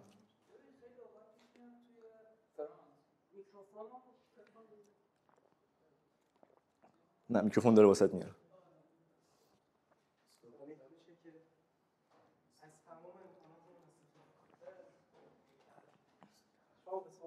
نه این بنده خدا. تو بودی خب بگو منم. خیلی آره بذار همینجوری که ببین یکی از مثالای جالبی که میخوام بزنم اینه که گاهن پیش میاد که تو داخل فرانت میای همه چیزو ولیدیت میکنی و همه چیزو میبندی. خب بعد پروژه مالیه و اون کسی که QA یا بچه‌هایی هستن که معمولا QA حالا تو شرکت اسمالتر اونقدر فنی نیستن. خب مشکلی که پیش میاد تو میبندی پروداکت میره بالا و میبینی که چند میلیارد دزدی میشه. به خاطر اینکه بک اند اینو نبسته ولی تو بستی ولی هیچ کی نتونسته پیداش کنه. آفرین. آره اینجاست که باید شما شل کنی و اجازه بدی یه سری چیزا اتفاق بیفته و اون ضرر مالیه رو نخوری. آره این ولیدیت رو گفتی هم مثلا هستش. حالا اینجوری هم نباشه که همه کارو خودتون بکنید، یعنی فرم لاگین بود نگین که ارورش هم تو باید نشون بدی من دیتا رو میفرستم. مثلا چیزاست باید شما جلوش رو بگیری. مثلا یه فرمی رو ساختی که اصلا لاگین داره میکنه، شما باید یه ارور ولیدیشنی بذاری، یه لاجیکی باشه بالاخره چک بکنه که آقا این داره درست میره یا نه، حداقل دیتایی که به بک اند میدی درست باشه. پس فردا میگم اون قورشو نزنه که تو عدد و همینجوری فلوتینگ فرستادی واسه همین ایشو پیش اومده. من از کجا بدونم این عدد درسته؟ من بک اندم منم کارم اینه که به اون ای پی آی مثلا بانک دیتا رو بزنم و منم اونقدر نقشی ندارم که بفهمم. این چیزی که حالا کلا خوبه که در نظر داشته باشین به علاوه مثال شما. و مثال بعدی توی بانک تجارت خانم نیلوفر یه ترانزکشن فی کلکیولیتوری رو میسازه که کاندیشنال تایپ توش وجود داره و این بنده خدا مشکلی که وجود داره چیه؟ الان میگم تو بانک مثلا کجا بود تجارت ریال وجود داره، اومد و پس فردا مثل الان رئیس بانک مرکزی از خواب بلند شد زد رو میز گفت من میخوام 4 تا 0 رو حذف بکنم این شکلیش بکنم. اومد یه بانک دیگه بودی توش کارنسی های دیگه هم بود مثل بانک میگم بانک مشترک ایران و ونزوئلا، یا اصلا اومد و نمیدونم تحریم نمیدونم یه اتفاقی افتاد مملکت از این رو به اون رو شدش، یه دفعه تحریما رفتش بانک‌ها اومدن حساب باز کردن. طبیعتا شما واسه کانورت کردن اگه بخوای واسه هر کدومش یک فانکشن بنویسی خودتو اذیت می‌کنی، دیولپرهای دیگه رو اذیت می‌کنی، کدتو بیشتر می‌کنی. شما بخوای واسه هر کارنسی بزنی خب تقریبا نمیدونم ولش کن و اذیت میشی. خلاصه کاری که باید بکنی اینه که دوباره بیای از همون جنریک ها استفاده بکنی، یه سری کارنسی رو از تایپ واسه خودت تعریف می‌کنی و میای اون کانورت کردن تو به عنوان یه جنریک در نظر میگیری که آقا این قراره چجوری کانورت بشه با چه فرمولی، اینا رو خودت بهش میدی به جای اینکه یه فانکشن بسازی فقط واسه اینکه به ریال به دلار مثلا کار بکنه به اصطلاح قابل استفاده باشه. پس جنریک ها میگم کاربردش یعنی اکثر ما دیدمون اینه که جنریک فقط اینجوریه که من یه تایپی که دوست دارم رو به فانکشنم میدم، ولی بیشتر شما میتونید جنریک فانکشن هم حتی بنویسید. میرسیم به مثال آخرمون که یه بنده خدا یه دیولپری هست تو بانک سپه که تصمیم میگیره که یه پکیجی رو بسازه. همین کاری که ما تو مثلا دیزاین سیستممون کردیم، یه پکیجی رو ساختیم که قراره تو چند تا پروژه مثلا تو تومن استفاده بشه. چه میدونم تو اپ تاکسیش قراره استفاده بشه، تو اپ اسکروش قراره استفاده بشه، تو همین داشبوردی که داریم قراره استفاده بشه. و من طبیعتاً به عنوان دیولپر فقط خود اپ داشبوردمو در نظر نمیگیرم به عنوان یک کسی که داره رو اپ داشبورد کار میکنه. اون بنده خدایی که مثلا داره رو اسکرو کار میکنه، رو این اپ تاکسی که کیو آر رو در واقع اسکن میکنه، اونم باید در نظر بگیرم تو خیلی از سناریوها که قراره از این استفاده بکنه. و توی مثلا که سناریوی من ممکنه یه سری فانکشن وجود داشته باشه که داره یه سری کارا میکنه با یه سری تایپ خاصی که این داره استفاده میشه اوورال. همونطور که الان مثلا میبینین اینجا اومدیم یه کد سنترالایزی واسه یه ارزش مثلا یه پولی زدیم و اینو میایم تبدیل میکنیم و اینو به عنوان یک تایپ کلی در نظر میگیریم که داریم اکسپورت میگیریمش. کلا تایپ اسکریپت توی دیولپ کردن پکیج هم خیلی استفاده میشه که شما باید کلا تایپتون رو حتما همراه با اون خروجی اون کامپوننتتون اکسپورت بگیرین تا طرف بتونه از تایپش هم استفاده بکنه، چون لزوما تایپش اینجوری نیست که فقط واسه کامپوننت استفاده بشه، ممکنه 10 جا دیگه هم استفاده بشه. من اوورال ارائه‌ام تموم شد. سوالی اگر هست. عدده؟ نمیدونم واقعیتش، ولی خوبه که بریم ببینیم چیه دقیقا. جدی؟ اول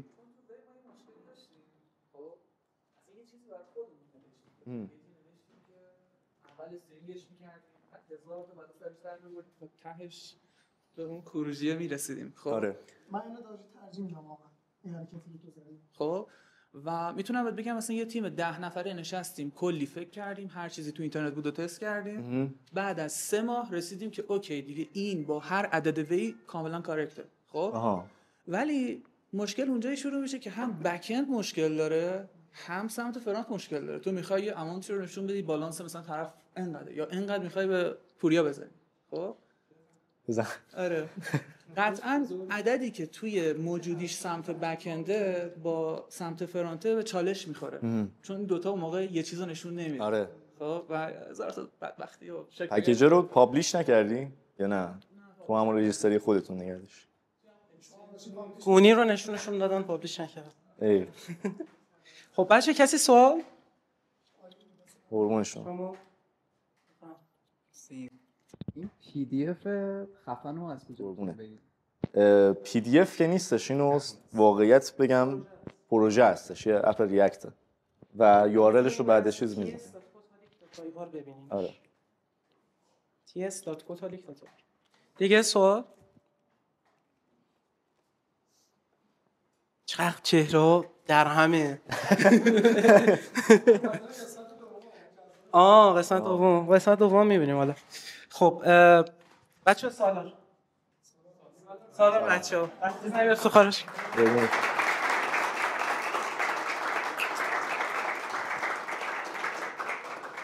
یه چیزی من بالا داشتم بهش فکر میکردم، چرا تمام اینه که گفتی اسم دختر آوردی؟ یعنی دختر فقط علی بود. نه علیه خوب چیز میکرد، بقیه رو فکر کنم نه. آره یه زاویه‌ای داشتی فکر کنم با نیلوفر. نه. خب آره ایناست که بده. خب عرض خسته نباشید میگم، امیدوارم که این ارائه خوب باشه. یه فیدبک بگید همینجوری چطور بود ارائه؟ راضی بودین؟ دیگه اون به خاطر تایممونه. تایم یه کمی تو مضیقه قرارمون میده. خیلی هم عالی. بله بفهم. امتیری پروه. قابل نداره. سلامت باشی. بله. خب خیلی هم عالی. سالار جان دم شما گرم. خیلی ارائه خفن و خیلی خوب بود. ایول داری. من یه نکته اضافه بکنم. حالا این بحثی که امروز سالار انجام داد یکی از بحث‌های خیلی بزرگیه که تا میگم 2 ماه من اسیرشم، به خاطر اینکه الان توی پروژه نئوبانک دارم کار میکنم و همه این چیزهایی که سالار گفت من دقیقاً لمس کردم.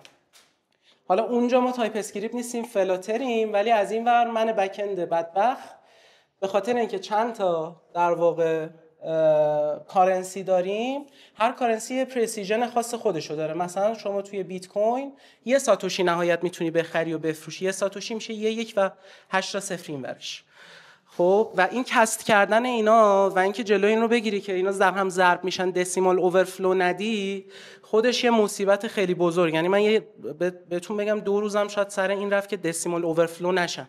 و حالا ایرادم چی بود؟ ایرادم این بود که قیمت مثلا بیت کوین رو داشتم ضرب در ریالیش میکردم، تتریش رو ضرب در ریالیش میکردم، یه عدد خیلی گنده‌ای در میومد و این دسیمال من اوورفلو میکرد.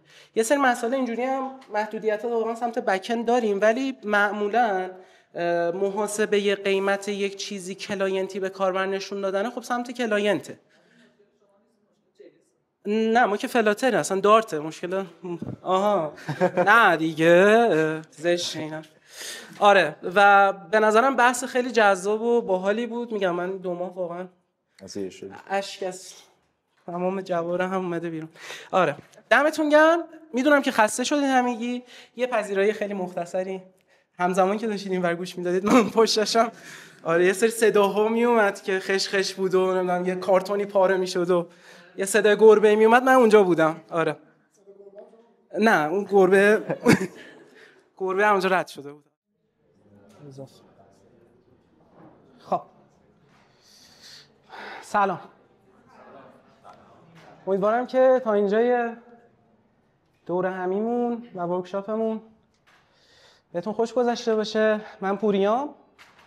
بعد اینکه خیلیاتون شاید من از یوتیوب بشناسین، خیلیا از فران چپتر شاید بشناسین، خیلی هم شاید سایت رو دنبال کنین. نمیدونم که به چه شکلی. الان چند نفر سایت رو دنبال میکنین؟ سایت رو دارین؟ تعداد کمه واقعا. خب بزن یه اول مارکتینگی رو سایت برم که ببینین. آره ما یه سایتی داریم که آموزش برنامه نویسی میدیم و تقریبا الان همه دوره هامون هم رایگانه که خب دو تا دوره که خیلی مرتبطه به اینجا، دوره فرانت مقدماتی و فرانت پیشرفته‌مونه که خب دوره فرانت مقدماتیمون رو خیلی رفتیم جلو با بچه‌ها و این دوره هست و توضیحاتشه و من از صفر شروع کردم به آموزش برنامه نویسی، از اینکه اصلا کامپیوتر چیه، کد ادیتور چیه، پیش نیازهای برنامه نویس خوب شدن چیه و رفتم تا آخر HTML و الانم که CSS رو شروع کردیم با بچه‌ها. توی دوره پیشرفته هم قراره که یه سایتی مشابه سایت جلاتو هاوس رو با هم دیگه بنویسیم و حالا دلیلش این بودی که اون زمانی که من کارمو شروع کردم، حالا شانسن توی شرکت دلینو بودم و خب اونجا این پروژه بود که بعد انجام میدادیم. پروژه جلاتو هاوس هم نمیدونم تا حالا خرید کردین جلاتو هاوس؟ آره اون سایتیه که خب مینتیننسش و اضافه کردن فیچرش و یه سری کارش سمت من بود اون زمان و الان اون SMS که میاد میگه که سفارشتون آماده شده، مثلا اون یکی از تسکایی بود که تو بک اندش من زدم. خواهش می‌کنم سلام. آره قراره که یه پروژه مثل اون رو بزنیم و خیلی خوشحال میشم که بیاین ثبت نام کنین، دوره‌ها رو ببینین.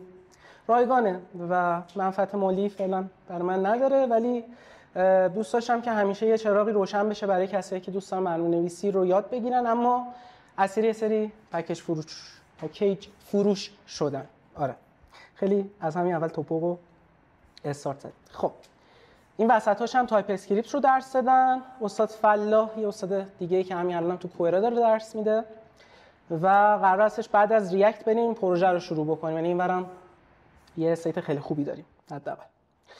خب حالا از این مارکتینگ بازی‌ها به کنار، قراره که امروز راجع به فلاکس صحبت کنیم. فلاکس چیه اصلا؟ دیزاین پترن. دیزاین پترن چیه؟ به نظرتون دیزاین پترن چیه؟ سوالی که مصاحبه‌ها بود که از من پرسید. کی میدونه دیزاین پترن چیه؟ یه الگوی طراحی که مشکلی رو حل می‌کنه. یه الگوی طراحی که مشکلی رو حل می‌کنه. دیگه چی؟ anyone؟ میتونیم بگیم مثلا یه جوابیه، یه سولوشنیه به مشکلات مشابه. به مشکلات مشابه. دقیقاً تقریباً با هم دیگه اگه این دوتا تعریف رو مرج بکنیم تقریباً جوابمون در اومده. ببین دیزاین پترن در واقع یک سری مشکلات رایج توی در واقع نرم افزار رو با یه سری سولوشن ها میگه آقا من حلش میکنم. مثلا من فرض بکنید که برای خریدن یک چیز توی مثلا همین تومن خودمون که سالار داشت توضیح میداد، برای مثلا خریدن بیت کوین دارم API از نوبیتکس میگیرم، اوکی؟ ولی مثلا برای خریدن شارژ مترو دارم API یکی دیگه میگیرم، برای خریدن فلان یکی دیگه میگیرم. مثلا که دیزاین پترنی که اینجا میتونیم استفاده کنیم استراتژی. من میگم به ازای هر خریدم یه استراتژی دارم، اوکی؟ اگر شارژ رو خرید این استراتژی فعال شه، اگر اینو خرید این استراتژی فعال شه، اگر اونو خرید اون استراتژی فعال شه. ها این یکی از مثلا چیزایی که دیزاین پترن میتونه بهمون کمک بکنه.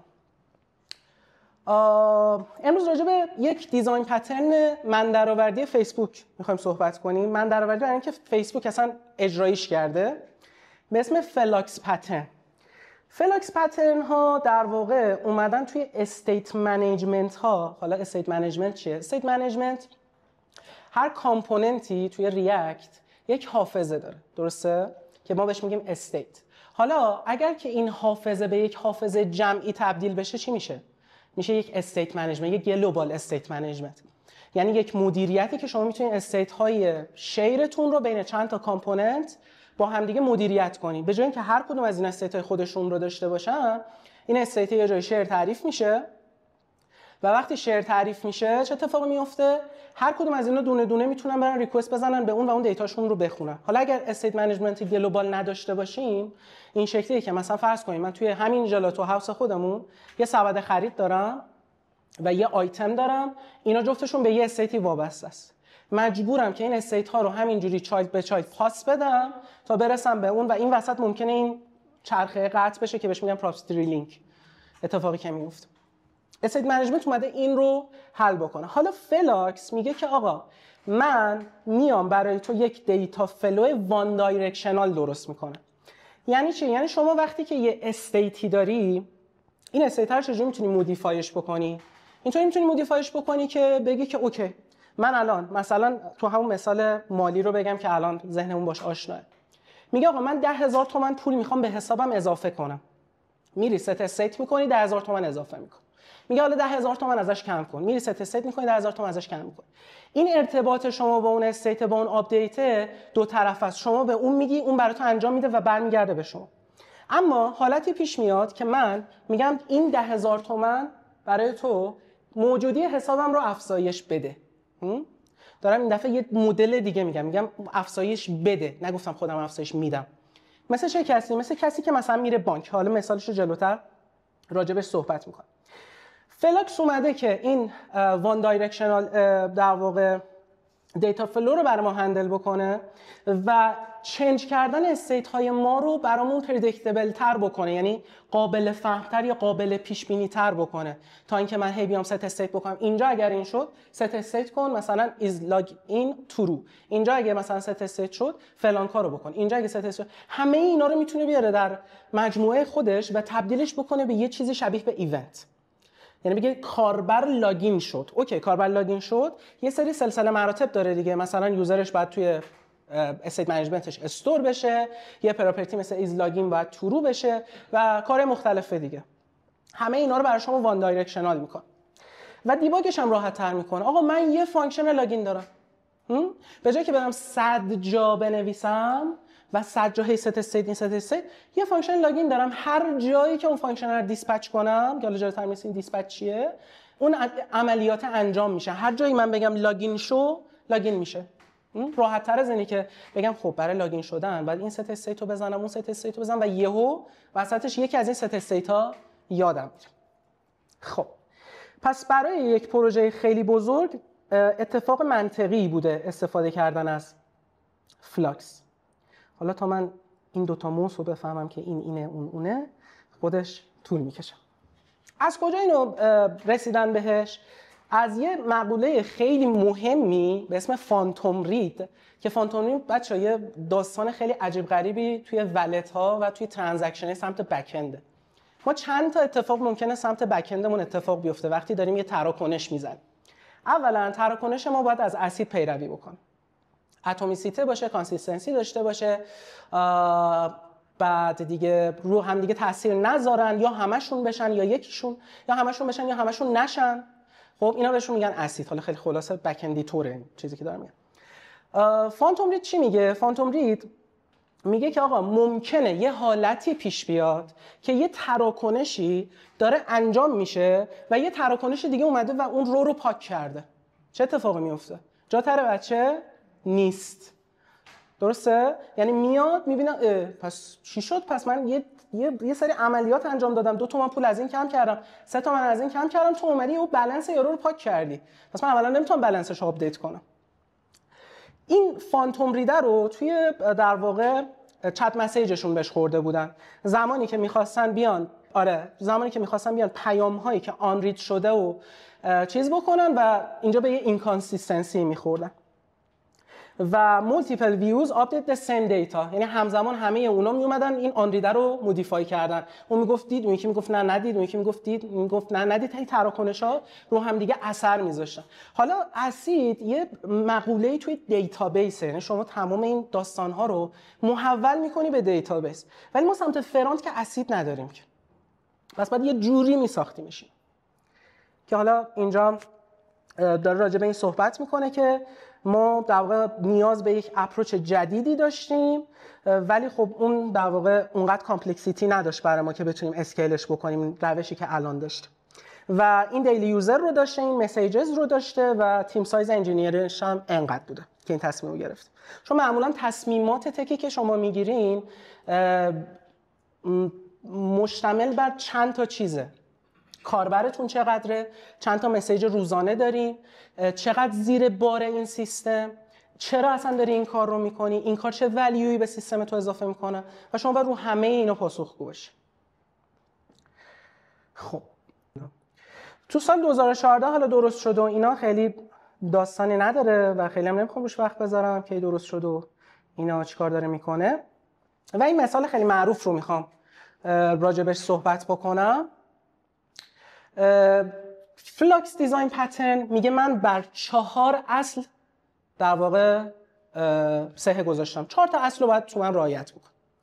اول از همه تو در من یک اکشن داری که این اکشن توسط یک شخص دیسپچ میشه و این دیسپچه میره توی استور تو و یک نفری تصمیم گیرنده اینه که چجوری آپدیتش کنه استیت تو و در نهایت ریرندر اتفاق میفته و استیت تو آپدیت میشه. بیایم عقب‌تر اینو توضیحش بدیم. چه چیزهایی باعث ریرندر شدن یک کامپوننت میشه؟ تغییر استیت. یعنی یکی از مهمتریناشون تغییر استیت. من هر جا که استیت داشته باشم ریرندر صورت میگیره. یا معمولا یکی از سوالای مصاحبه است که هم میپرسن. یا میگن چه جوری؟ حالا بعد میری دیتیلش میگه اوکی اگه یه پرنتی ریرندر بشه خب چایلدش هم ریرندر میشه. اوکی خب کاز اون ریرندره کی بوده؟ استیت بوده دیگه. یه تغییر استیتی صورت گرفت که این اتفاق افتاده. پس مهمترین چیز تغییر استیت. من چی کار میکنم؟ من دقیقاً به جایی که بیام بگم آقا این کانتر من رو یه دونه اضافهش کن و بهش مقدار رو بدم، بگم اضافهش کن، یه دونه اضافه کن، اینکریمنتش کن، یا نه دیکریمنتش کن، یا نه کاربرم رو لاگین کن، یا نه کاربرم رو لاگ اوت کن.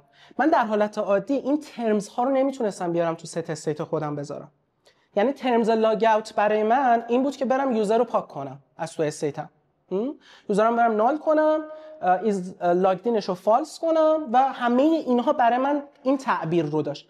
اما تو فلاکس میگه آقا بیا بگو چه اکشنی باید اتفاق بیفته. یه مثال خیلی خوب من اینجا دارم. مثلا من میخوام برم نون بخرم. خب یک فردی به عنوان مسئول خرید نون همیشه جلوی در خونه ما هست. برای همتون آرزو میکنم که همچین چیزی رو داشته باشیم. واقعا یکی از معضلات خیلی بزرگ من خریدن نونه.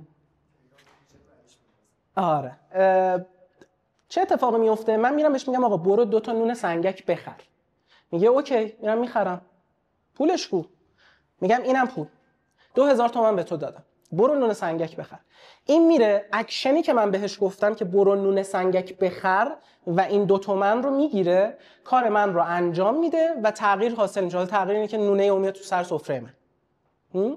و من نونه رو میبینم. کل فلوی فلاکس همینه. یک اکشنیه توسط یک نفری دیسپچ میشه.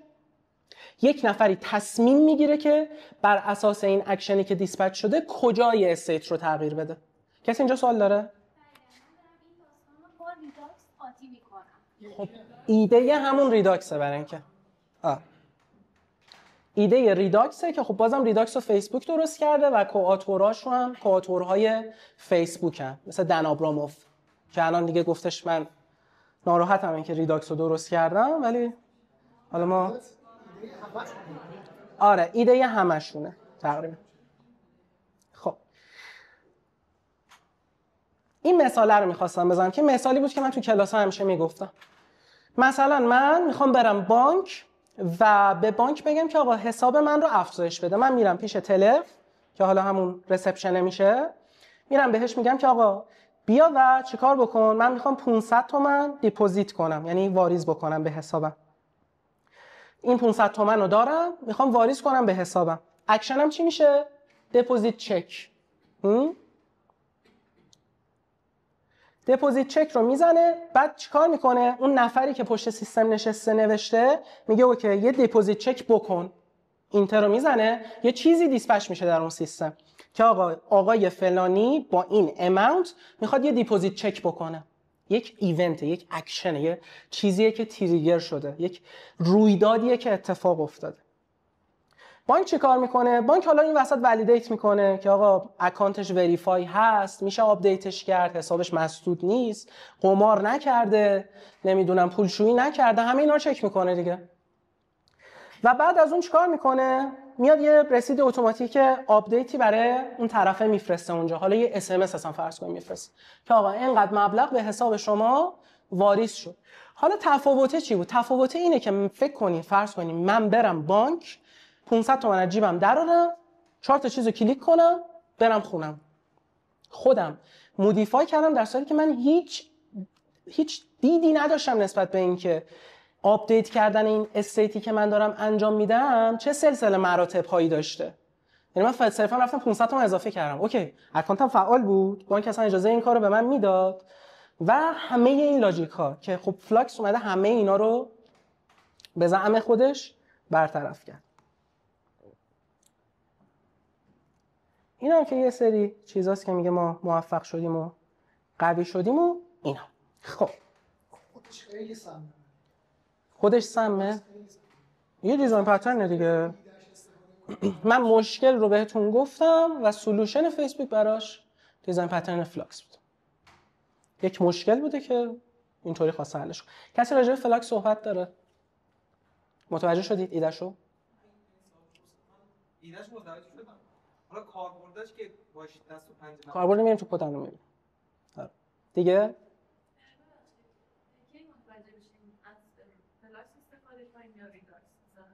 جفتش یه چیزه. ایده درونی ریداکس هم فلاکسه، یعنی خود ریداکس هم اومده با دیزاین پترن فلاکس مشکل آپدیت کردن استیت رو برطرف کرد.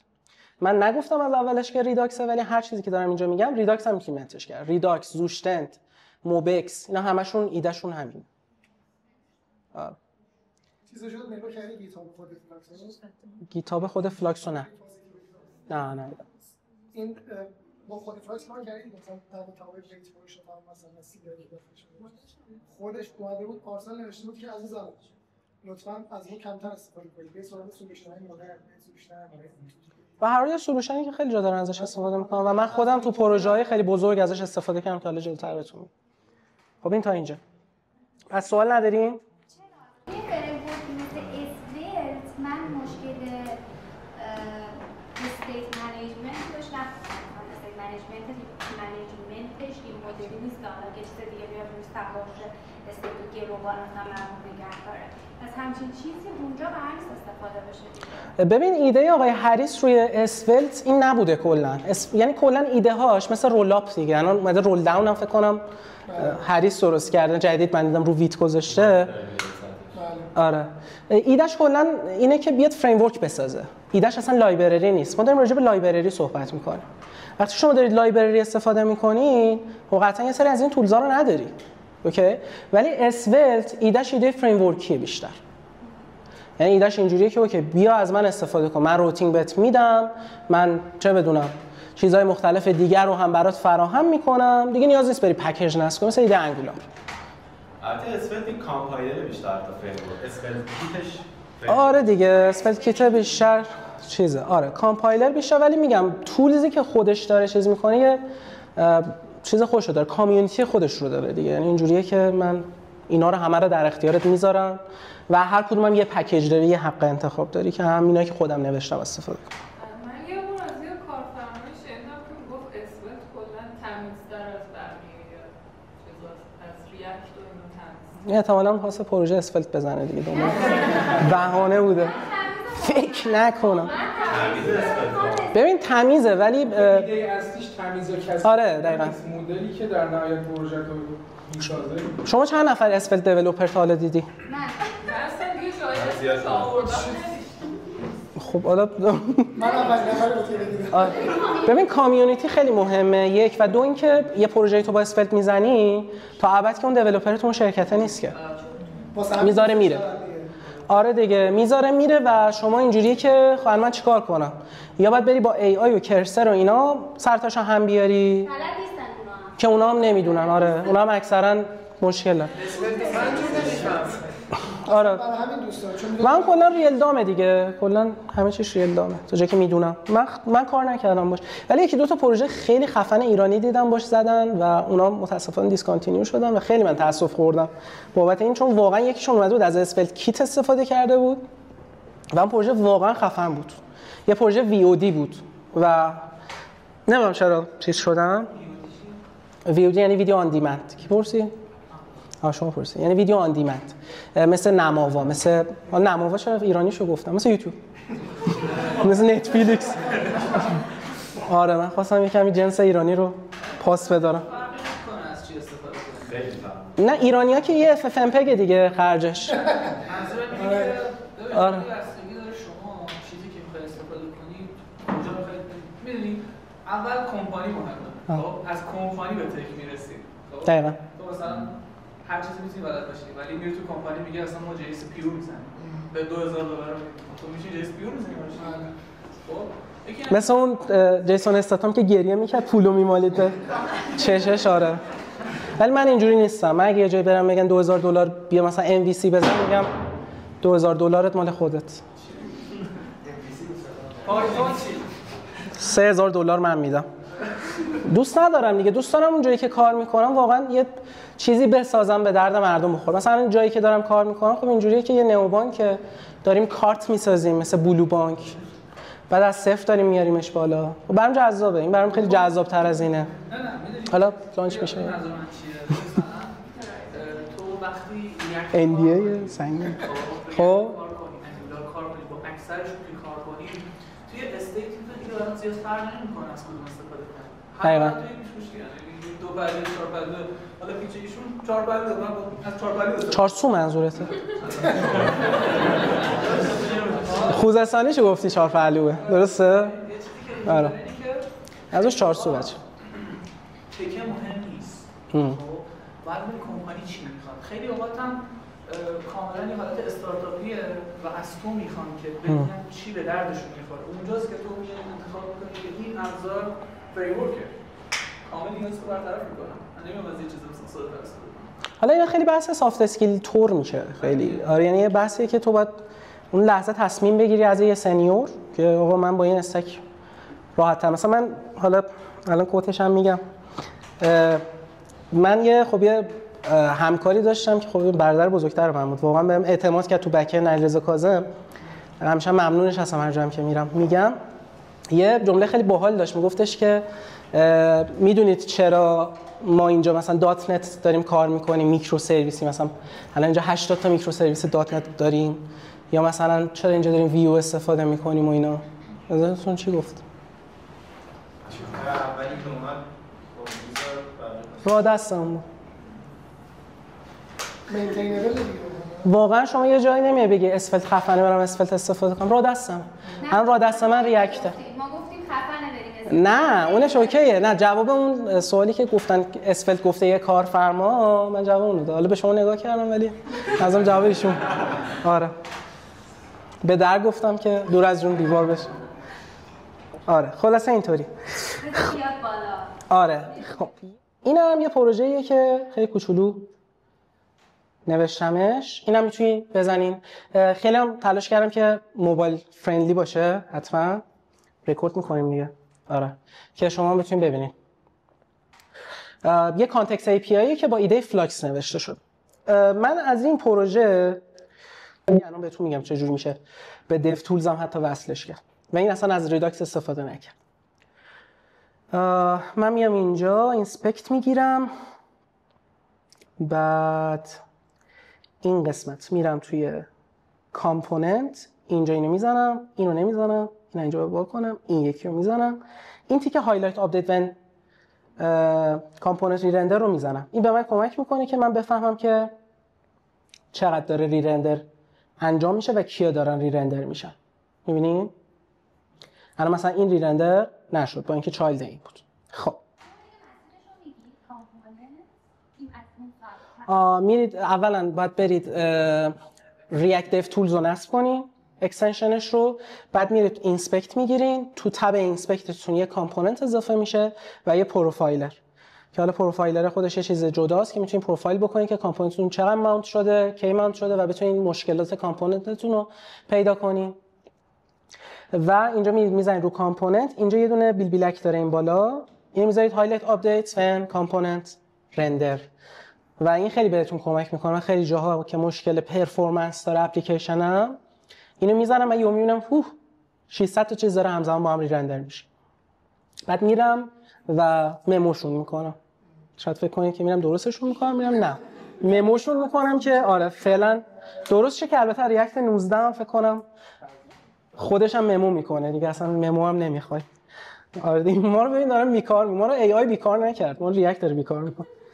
خب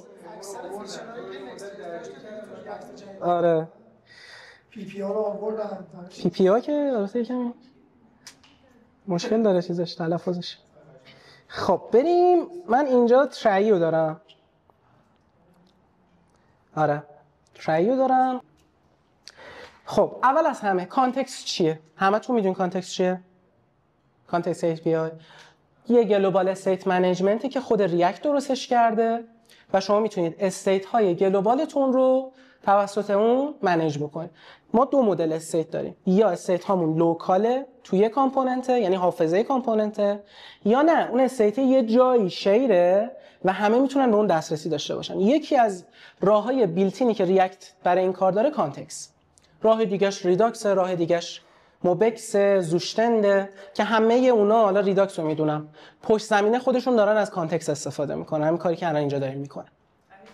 آبجکتی که بنده خدا رو آپدیت می‌کنه. آره دیگه میرسه به یه آبجکتی که بنده خدا رو آپدیت. خب چی بود مشکلش که ریداکس حالا مثلا کنارش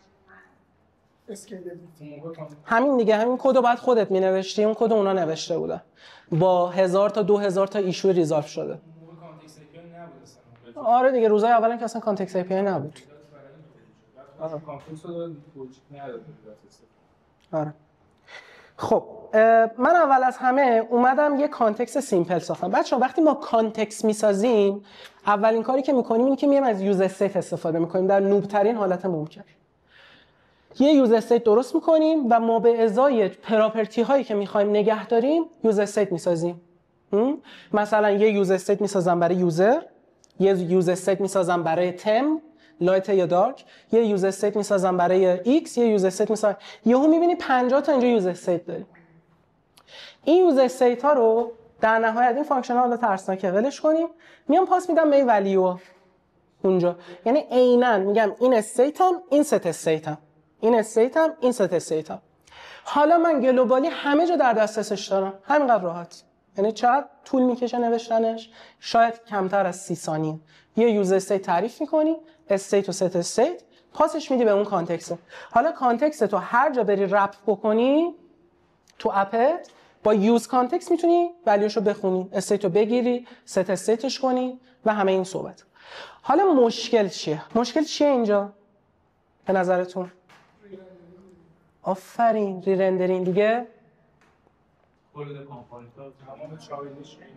احسن. اینی که میگن کانتکست باعث ری رندرینگ میشه شما الان گفتید اینه دلش. چون من میام یه یوز استیت میذارم رو کله اون کانتکسته، هی میام صداش میزنم، خب معلومه ری رندر میشه. پرنت دیگه، وقتی پرنت ری رندر بشه همه یه چیلدرناش چی میشن؟ ری رندر میشه. انقدر ساده. علت اصلی اینه که میگن کانتکست استفاده نکنید و فلان. حالا اونا بر خودشون میگن. کانتکست خیلی جا هم استفاده کردن اینجوریش خوبه. این چه کجا مثلا من یه چیز خیلی بهتر، یه سولوشن خیلی بهتر براش دارم. لاگین مثلا تم. چرا؟ چون تم وقتی عوض میشه چه اتفاقی میفته؟ عملاً کل اپلیکیشن ری رندر میشه. یا زبان. احسنت. مثلا اینجور جاها خوبه همین روش استفاده کنی. چرا؟ چون عملاً هم بری مثلا اینجوری درست بکنی که بگی آقا مثلا فقط اون کامپوننت هایی که میخوام ری رندر بشه عملاً ولیو اضافه نکردی. کی داره صحبت میکنه دستش اینجوری کنه؟ خب که گفتین خب تکست استفاده کنید واسه بقیه موارد از چیزهای دیگه مثلا دوستان خب این چیز نمیشه که دو تا آشپز نمیشه به نظر خودت؟ ترجیح نمیدی که همیشه به یک تیم مدیریت کنه؟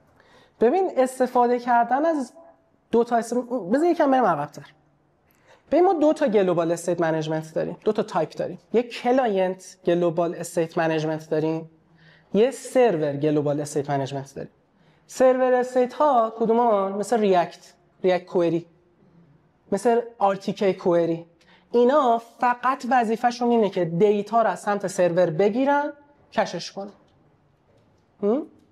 آره در کنار ریاکت کوئری، در کنار RTK منطقیه، ولی من اگه باشم کانتکست رو با زوشتن با هم استفاده نمی‌کنم. به خاطر اینکه به قول شما دو تا دست خط میشه کد. بعد من نمیتونم منیج کنم اون لحظه یا همه چی باید زوشتن باشه یا همه چی باید کانتکست باشه. آره من تمام کلاینت استیت هام رو میسپارم به کانتکست. تمام میسپارم به زوشتن. حتی زوشتن رو بر سرور استفاده نمی‌کنم. میشه سرورم استفاده کرد داره. یا خود ریداکس هم حتی میشه هم کلاینت هم سرور، یعنی یه دونه ریداکس داشته باشی هم کلاینت هم سرور. الان جدیدن RTK کوئری هم داره. حالا خیلی هم جدید نیست RTK کوئری. آره تولکیت آورده و خیلی هم ترتمیز شد. اگر دیدی که داره بی‌دلیل ریرندر میشه یعنی اصلا اونو نباید اونجا تعریف می‌کردی. آره. یعنی این به نظرم ایرادش نیست. یعنی هر چیزی که اونجا تعریف میشه درستش اینه که کل پروژه رو ریرندر کنه. یا نباید اونجا باشه یا جای اشتباهی رپ کردی. دقیقاً. باید بیای تو مثلا پایین‌تر رپش کنی.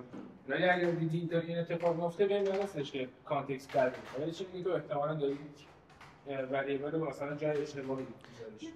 اصلا دقیقاً یکی از کارهایی که کسی که کانتکست قدیما تعریف می‌کردن انجام میدادن که یه کانتکست نداشتن. 5-6 تا داشتن. خب هر کدوم اون تیکه که واقعا نیاز بهش داشت رو پرووایدر رو می‌ذاشتن بالا سر اون. بعد حالا اون زمان پرووایدر هم نبود. اون زمان یه چیز دیگه بود اسمش اگه اشتباه نکنم. پرووایدره بود ولی اونور که می‌خواستی کانسیوم کنی دیگه یوز کانتکست رو نداشتی. کانسیومر رو داشتی. آره کانسیوم می‌کردی بهت یه کالبک برمیگردوند به اون پراپ رو میدادی. آره توی کلاس کامپوننت. الان پرووایدر هم میتونی داشته باشی میتونم نداشته باشی. الان من پرووایدر نوشتم. ریاکت 19 فکر کنم. قاعدتاً یه مسئله دیگه ای هم هستش که حالا یادم بندازید که یه سورپرایزی هم داریم. بکوارد کامپتیبل بودن یک اپلیکیشن خیلی چیز مهمیه. حالا روی که کتاب You Don't Know JS Yet توی فصل اولش این رو میگه که جاوا اسکریپت سعی کرده که بکوارد کامپتیبل باشه. یه سری جا هم نبوده واقعا. یه سری جاها رو حذف کرده. خودش یکی دو تا متد رو میگه که میگه اینا رو حذف کرده واقعا از گذشته و دیگه نیاوردش. بکوارد کامپتیبل یعنی که این خیلی نکته مهمیه از یه دیولپر بهتون میگم، چون من واقعا با یه دیولپر دیگه صحبت میکنم واقعا دعوامون میشه سر این، مخصوصا API ازش میخوام. مثلا فرض کنید توی شرکت دیگه من میگم آقا این API رو تو رو خدا عوضش نکن یهویی. بکوارد کامپتیبل باش. یعنی چی؟ یعنی گذشته رو حفظ کن و اون کار بکنه با اون اتفاقاتی که من دارم باش چیز میکنم، تو فقط مودیفای کن و بهش فیچر اضافه کن. اینش رو تو سالید هم داریم. کدومشه؟ احسن، اوپن کلوز. میگه اوپن کلوز چی میگه؟ میگه اوپن فور اوپن فور مودیفیکیشن، کلوز فور اکستند. برعکس گفتی. open for extend close for modification. یعنی نه یا یهو شب میخوابی صبح بلند شو همه چی رو مودیفای کن. حالا خیلی دور نشیم از بحث. پس این کانتکست API سیمپل. من توی پروژه خودمون اومدم از این یکی کانتکست API استفاده کردم. یه زولی بزنیم به کدش. میتونم زومش کنم.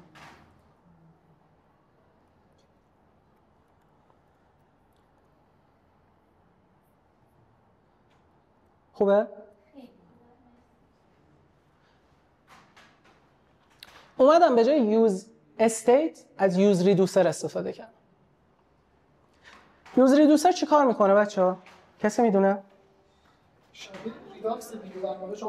نگو شبیه ریداکس. دیزاین پترن فلاکس رو آورده توی ریاکت ایمپلیمنت کرد. ریداکس یه چیز دیگه است.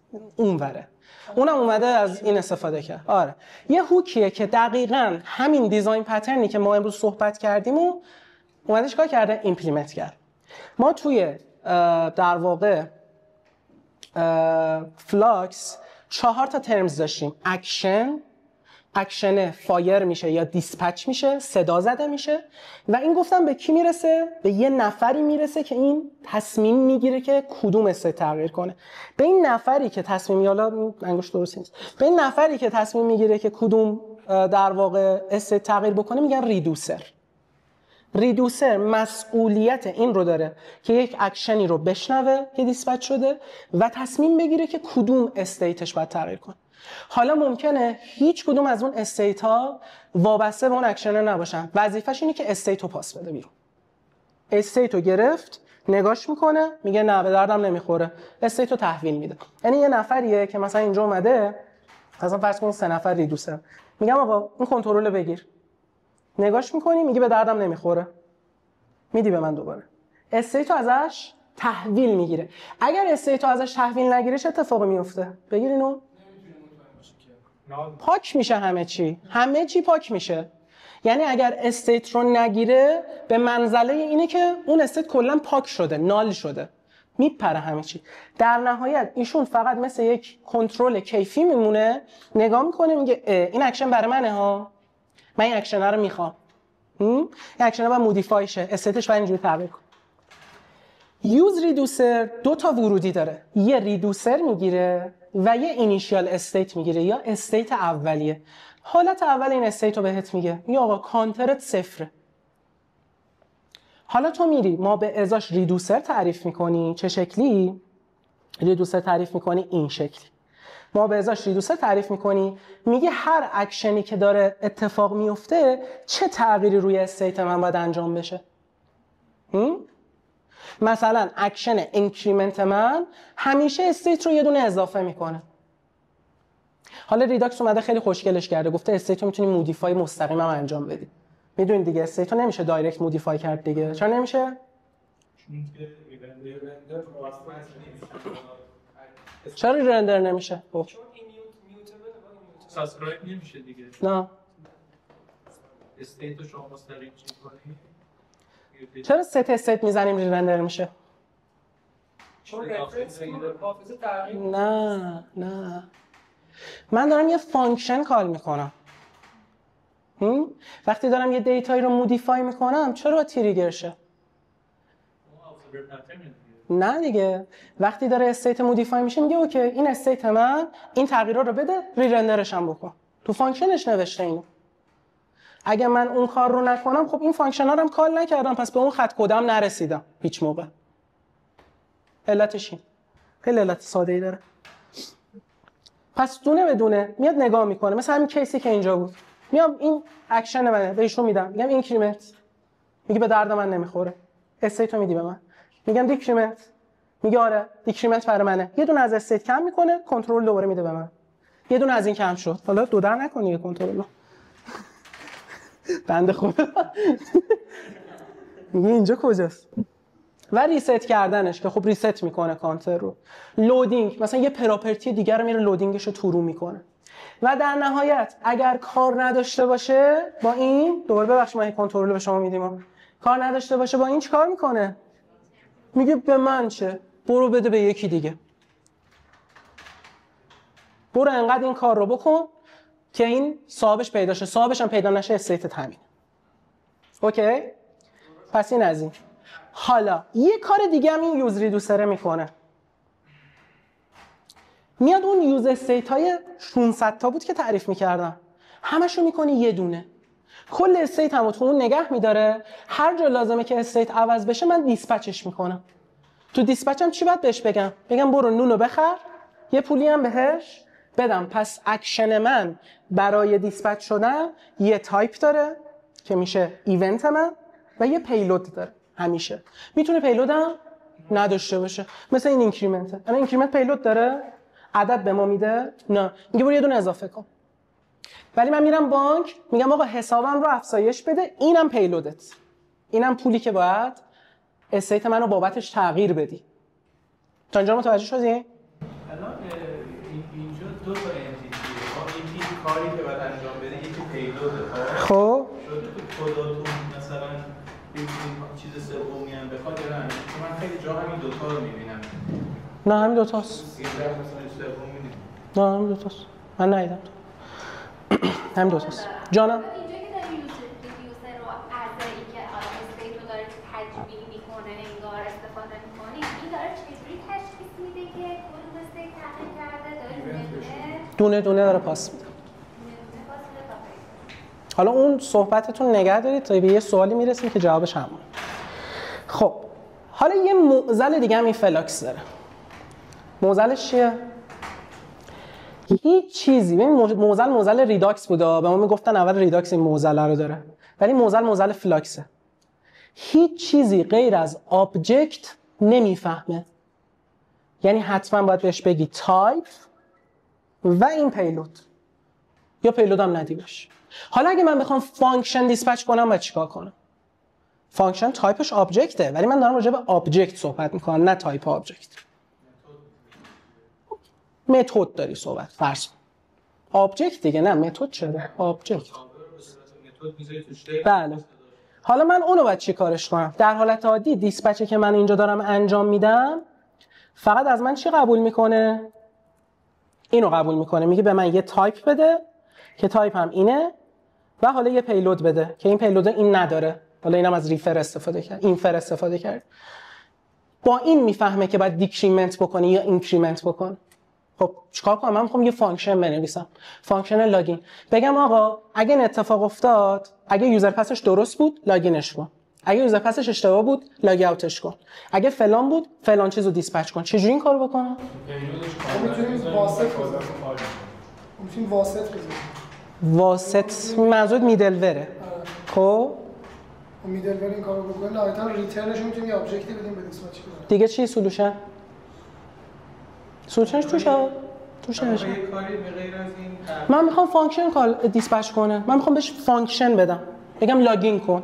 بعد حالا تو اون لاگینه میگم ایف اگه فلان بود اینو دیسپچ کن، اگه فلان بود اینو دیسپچ کن، اگه نبود اونو دیسپچ کن، اگه این بود اونو دیسپچ کن. چی؟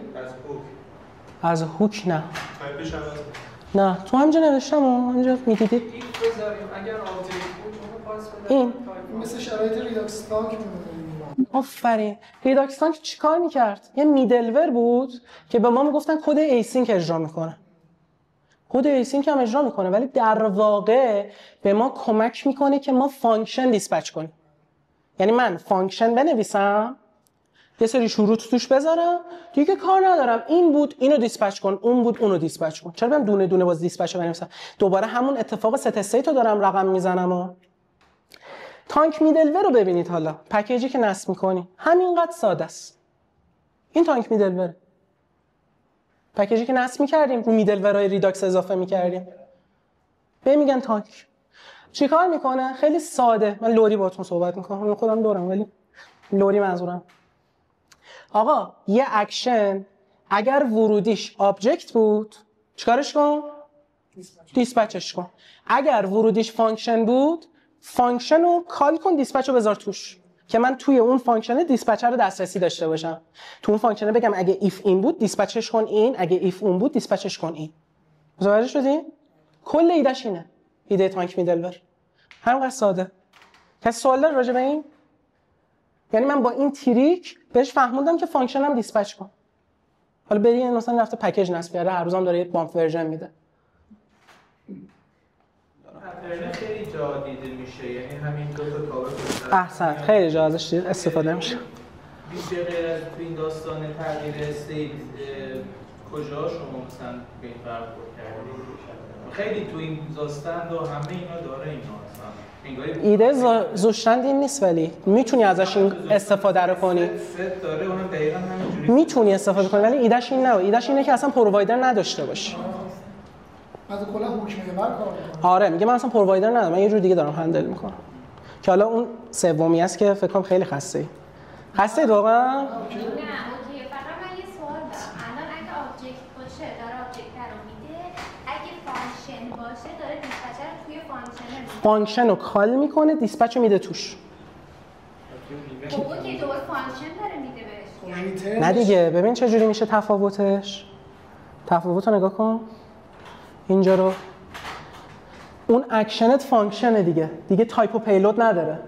اکشنت رو کال میکنه، دیسپچ رو میذاره داخلش که تو توی فانکشنت از این به بعد دیسپچر رو داری، یعنی فانکشن لاگین رو که می‌نویسی میگی 2 نقطه دیسپچ، ورودی دیسپچ رو میگیری، حالا دیگه همین کارو کن، تایپو بده این، تایپو بده اون، دوباره میفته تو اون، بعد میبینه آبجکت نیست، میفته تو این، تو فانکشنت.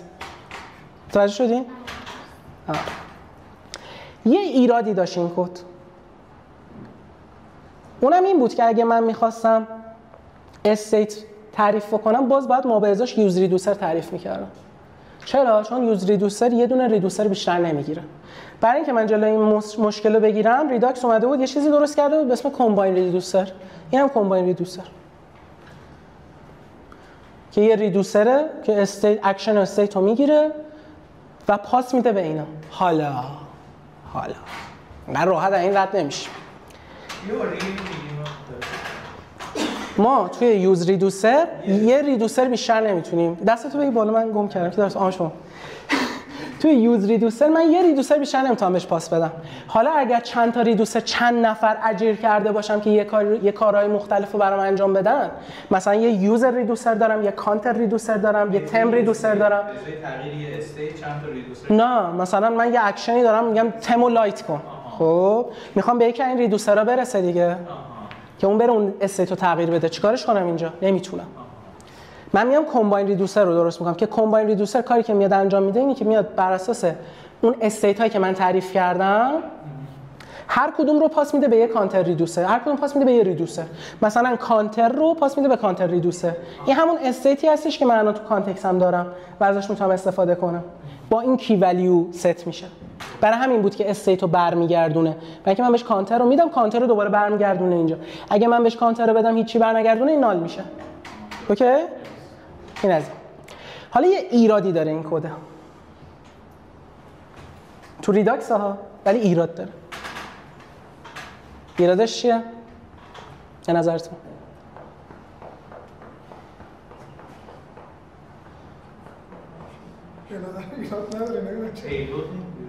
یه صحبتی با خانم کرد، گوش کردین چی گفت؟ اینکه دونه دونه از کجا میفهمه که کدوم ریدوسره؟ خب دیگه ایرادش چیه؟ ایرادش ایراد ریداکسه.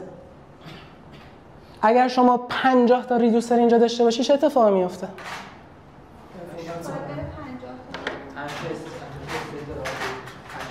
مال شماه؟ مال شماه؟ مال شماه؟ چه اتفاقی افتاد؟ باید برم به 50 نفر این اکشن رو پاس بدم، بگم برو اینو ببین برای توه، آخرم ممکنه برای هیچ کدومشون نباشه. این ایرادیه که تو ریداکس هم هست. حالا الان رو نمیدونم، تو قدیم بود که با کامباین ریدوسر این اتفاقا میفته. یعنی اکشن دیسپچ میشه، دونه دونه میره میگرده میبینه کیان اینا، میگه آقا بر توه، میگه نه بر توه، نه بر توه، اینجوری میره تا 50 تا. این ایده فلاکس پترن توی کانتکست. کسی سوال داره؟ فهمیدینش؟ چراغا رو خاموش کردم، داری میخوابی یا؟ حواسم هست. مگه نگفتین ساخته شده که اپلیکیشن های لارج اسکیل هندل؟ خب همین الان گفتین که باگ داریم. خب اون باگش اونقدر نیست که بخواد به ما. ببین اپلیکیشن لارج اسکیل همیشه معضلشون پرفورمنس نیست. خب معضلشون تمیزی کدشون هست، معضلشون اسکیبل نبودن اون پروژه هست، معضلشون دی ایکس پایین پروژه هست، دیولپر اکسپریانس پایین پروژه هست. این کمکی که میومد میکرد این بود که جلوی باگ هایی که اینا میخوردن رو میگرفت با این اکشن دیسپچ کردنه. با اینکه مثلا لاگین میخواست بکنه یه فانکشن داشت و همه دیگه اگه مشکلی پیش میومد میرفتن سراغ اون فانکشنه، فانکشن لاگین رو وا میکرد، میدید اینجا من اشتباه دیسپچ کردم و درستش کنم. همه چی سنترالایز شده بود و گلوبال، یعنی من یه سری فانکشن گلوبال داشتم که فقط دیسپچش میکردم. باحاله دیگه، بهتر نیست؟ ما تو اپلیکیشن خیلی بزرگ شما که خود استادشید معمولا اصلا با ریاکت کانتکست اینجوری استفاده نمی‌کنم برای استیت منیجمنت. مثلا ما الان پروژه داریم که شاید 4 میلیون یوزر بشناسه، ولی مثلا اومدیم ریاکتیویتیشو با مابکس هندل کردیم که صرفاً ابزرویشنش رو خود کلاس‌های همون. من نگفتم الان بیا با این بنویس که من دارم ایده‌شو میگم. ایده‌ش اینجوریه. سولوشنی برای اینکه یا دونه دونه بپرسه وجود داره؟ سولوشنی که بیاد دونه دونه بپرسه احتمالاً مثلا همون سولوشنایی که یه جوری با OE1 هندلش کنیم. میگم OE1 یادمون بنده خدا میافتم که آره عجیب بود. خدای منو ببخش. اکستنشن رو هم دیگه دادن یه مشکل حل کردن یه مشکل دیگه اومد. یعنی که الان همین فرار میکنه ریداکس همین. آره دیگه، یعنی پیچیده‌اش کرده دیگه. ولی خب این دیزاین پترنی که انتظار میره از کسایی که واقعا فرانت رو عمیقاً برن سمتش و بخونن و یادش بگیرن و دیپ بشن توش. چون که مسئله اصلی این که از یه فرانت اند دیولپر شما کل کاری که داری مثلا شاید روتین انجام میدی این که یه جیسون داری مپ میکنی، یه CSS داری، یه دیوی داری سنتر میکنی اینا، ولی از یه فرانت اند انجینیر تفکر شما باید این باشه که من رو چه سولوشنی باید این کار رو انجام بدم. خسته شدین یا برم اون آخریش هم بگم؟ نه به این موضوع که اسلایس بعدی بگم. خسته نشدین؟ شبیه دور از اون جنگ بشه میشه اینجا بیای سنگر بگیری. آره. من یه سوال بپرسم. بفرمایید. من مشکلی که به خاطرش کامباین یوزر رو آوردیم و متوجه نشدم. مشکلی که کامباین یوزر یه یوز ریدوسر داری که یه دونه ریدوسر بیشتر نمیگیره. حالا من اگر چند تا ریدوسر داشته باشم که این مدل های مختلف استیت من رو بخواد آپدیت بکنه چیکار کنم؟ خب اوکی، الان همه اینا رو میاد تجربه میکنه، همه ریدوسر ها رو. نه دیگه، میاد separation of concern میکنه. یعنی من یه کانسرن دارم اتنتیکیشن ریدوسر رو میسپارم به این، یه کانسرن دیگه دارم تم ریدوسر رو میدم به این، یه کانسرن دیگه. این سپریشن کانسرن تو سطح سافت‌وره. آره. وگرنه خب اوکی من یه دونه ریدوسر درست میکردم، مسئله نداشتم اون وقت.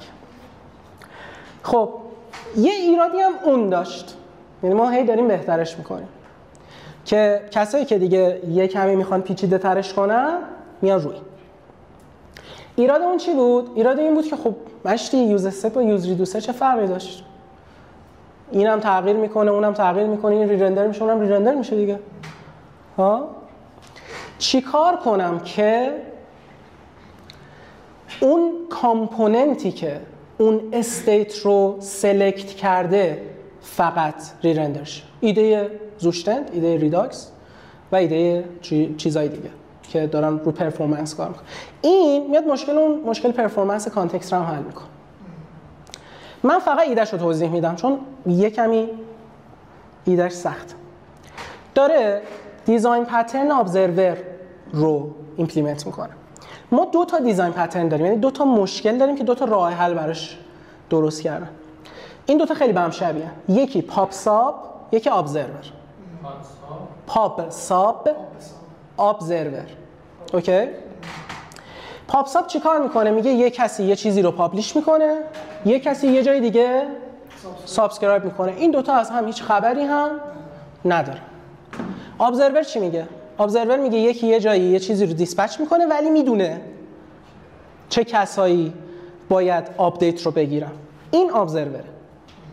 چیکار میکنه؟ ایدهش خیلی ایده ساده. حالا من کدش رو بعداً شیر میکنم ببینیم. کاری که میاد انجام میده اینه که هر کامپوننتی که ماونت میشه میاد بالا، میاد میگه آقا من سابسکرایبر اینقدر از استیت تو هم، پس هر موقع اینقدر از استیت تو آپدیت شد من رو خبردار کن. که حالا کدش رو اینجا نوشته. ایدهش این شکلیه که شما یه سابسکریپشن منیجر داری که منیج میکنه همه کسایی که قراره سابسکرایب بشن، همه کسایی که قراره آن سابسکرایب بشن وقتی آن ماونت میشن، همه کسایی که قراره که ریرندر بشن، نوتیفای بشن، همش تو این سابسکریپشن منیجر هندل میشه. اوکی؟ حالا هر کامپوننتی که میاد بالا میگه آقا من سابسکرایب توی یوز سلکتور ریداکس دیدین چه جوریه؟ میاد میگه state.user، میگه آقا من اینقدر از یوزر تو میخوام، اگر که این تغییر کرد به من خبر بده. حالا خودش چیکار میکنه؟ خودش میاد یه ایکوالیتی فانکشن نوشته که خودمون اینجا نوشتیم ایکوالیتی فانکشن رو توی فکر کنم اینجا نوشتیم، این منیجرمونه. یه شالو ایکوال داره که چک کنه دو تا آبجکت های با هم برابرن یا نه. توی کتاب UDonno.js اینم داره میگه که آقا شما هیچ موقع نمیتونین خودتون بفهمی که دو تا آبجکت با هم برابرن، من که براش یوتیلیتی بنویسم. من این یوتیلیتی اونه.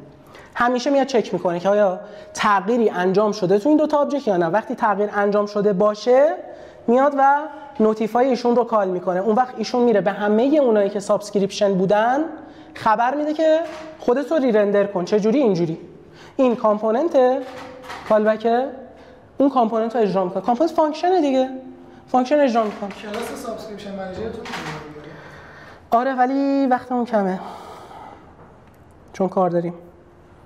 این کدا توی ریپوزیتوری؟ آره من توی ریپوزیتوری میذارم. آره حتما. نذاشتید. بالا می‌خواستی؟ من فکرم سریع میخونی مثلا من خود سریع میخونم. این چیه چرت و پرت؟ اوکی. پس یه در واقع پابلیشر داره یه سابسکرایبر. این تیکه‌ایه که همه میان بهش میگن آقا منو رجیستر کن. این تیکه‌ایه که میگه چقدر از استیتم من دارم ازش استفاده میکنم. اون وقت اگر استیت تغییر کرده باشه تو اینجا چیکار میکنه؟ اینو صدا میزنه. این چیه؟ باز دوباره یوز استیت چیکار میکنه؟ ریرندر میکنه. شما در واقع اومدید اون سابسکریپشن منیجر که ساختی یه اینستنس ازش تو خود رفرنس تو یوزف نگه داشتی که آفرین دقیقاً. یه پلی گذاشتم وسطش، خودش دیگه آپدیت نمیکنه. خودش وقتی از این منیجر استعلامش رو بگیره که باید آپدیت کنه آپدیت میشه. بعد اونجایی که داشتین آبجکت ها رو چک میکردید همون چیزی بود که اینترسکت نسبت بهش حساس بود؟ همون جایی بود که چی؟ اینترسکت نسبت بهش حساس بود، یعنی اینی که گفتید قرار برسه مثلا من این مقدار از آبجکت رو هر وقت به این مقدار رسیدی منو مثلا کال کن که بیام این کار رو انجام بدم. آره مقایسه آبجکت ایکوالیتیه دیگه. تو ایکوالیتیه کجا بود؟ تراییه اینجا. من کل ایکوالیتی رو میریزم تو یوزرف که بعد از هر ریرندر تغییر نکنه و بعدش میام چک میکنم آبجکت قبلی و با آبجکت بعدی. اگه تغییر کرده باشه ست سلکتد رو میزنم. میگم این یه ذره ستی بود که سلکت کرده بودی توی یوز سلکتور، این عوض شده، آپدیت میشه. اوکی؟ این اینجاست. خب این تیکرم بگم و سریع تمامش کنیم. من به دیو تولزم وصلش کردم. دیو تولز ریداکس. شاید فکر کنید که چیز پیچیده ایه دیو تولز ریداکس. نه اصلا چیز پیچیده ای نیست. دیو تولز ریداکس خیلی ساده میاد یه دونه پراپرتی تو ویندو درست میکنه و به شما 3 تا متد میده که شما با اون متدا میتونی کالش کنی. منم با اون متدا کالش کردم. یکی اینیت، یکی سند اکشن، هر اکشن اتفاق میفته به دیو تولز میگم این کار بکن، و سابسکرایب که میگم آقا این کامپوننت ها سابسکرایب کردم، و اینم که اینجا بهش میگم آقا انیبلش کن یا دیزیبلش کن. حالا چه اتفاقی میفته؟ اتفاقی که میفته اینه که من توی یه چیز کانتکسی اینا رو دارم. استیتم رو میتونم ببینم، اکشنایی که دیسپچ شده رو میتونم ببینم، چقدر استیتم تغییر کرده و چی تغییر کرده رو میتونم ببینم. و از طرفی اینجا وقتی آپدیت میزنم این ایندیپندنت کامپوننت ریرندر نمیشه، فقط اونایی که سابسکرایبر این کامپوننت بودن ریرندر میشن. حله؟ اون فانکشنایی که نوشتی که ریداکس رو بخوای روی دیو تولزش بیاری، اون فانکشن رو خودت نوشتی؟ نه رو ویندوه، رو ویندوته. اپ و اکستنشن که نصب می‌کنی میاد رو ویندوت یه پراپرتی میذاره. من فقط تو تایپ اسکریپت بهش گفتم اینو دیکلیر کن که بتونم با تایپ اسکریپت ازش استفاده کنم. همین سوال؟ باشه من متوجه نشدم. شما الان اومدید از کانتکست API کاری کردید که اون پس ریرندرینگش اتفاق دیگه نیفته. آره. فقط کسایی که سابسکرایبر یه تیکه از استیتن بتونن ریرندر شن. اون کد رو خودت نوشتی دیگه. آره اون کد رو خودم نوشتم. بعد این پکیجش نمی‌کنی. ریداکسه. پکیج کنم بگم چی؟ آره. چی بذارم اسمش؟ خب جایگزین کردی. نه من اومدم این ریداکس رو نوشتم. ببینم ایده‌اش چیه. یه پکیج بزن مثل کوتالیک. کوتالیکس. آره. یکم خطرناکه. آره. خلاص اینطوری. دیگه سوال صحبت حدیث سخن؟ ولی ایده خفنی بود خودش. خدایی؟ خدا هیچ وقت نرسیده بود. داشتید نکته‌ای که ایشون گفتن که واسط پول گذاشتید من اونجا رو نفهمیدم. که همیشون میگن خفنه اونو یه بار توضیح میدید. که واسط گذاشتن؟ یه پولی گذاشتید. اون سابسکریپشن منیجر است دیگه. شما تو پاپساب اون پولتون چیه؟ بروکرتونه، ایونت مسیجتونه، ایونت باستونه، مثل رابیت، مثل کافکا، بروکر. خب چون نمیدونی عملاً اونور کیا رجیستر کردن رو اون اکسچنج، تو اون کیوتون کیا اومدن، این نمیدونی. ولی اینجا که میدونی، اینجا ابزروره. هر کی میاد میگه آقا من هستم و میگه تو هستی، استیت آپدیت شد. دقیقاً کاری که موبیکس داره میکنه. کاری که موبیکس میکنه زوشته میکنه همینا. تقریبا فکر کنم همین پترن رو دارن انجام میدن اونا. آره اینکه تو پروداکشن ازش استفاده کنیم یا نکنیم با خودتون. اما من دلیلی که اومدم اینو اینجا ارائه بدم و بگم که واقعا میگم اینو من توی پروژه پروداکشنی ازش استفاده کردم و آره خلاصه که اینطوری. ببخشید اگر خسته شدید و امیدوارم که ارائه مورد قبولتون باشه. دمتونم گرم. خسته نباشید.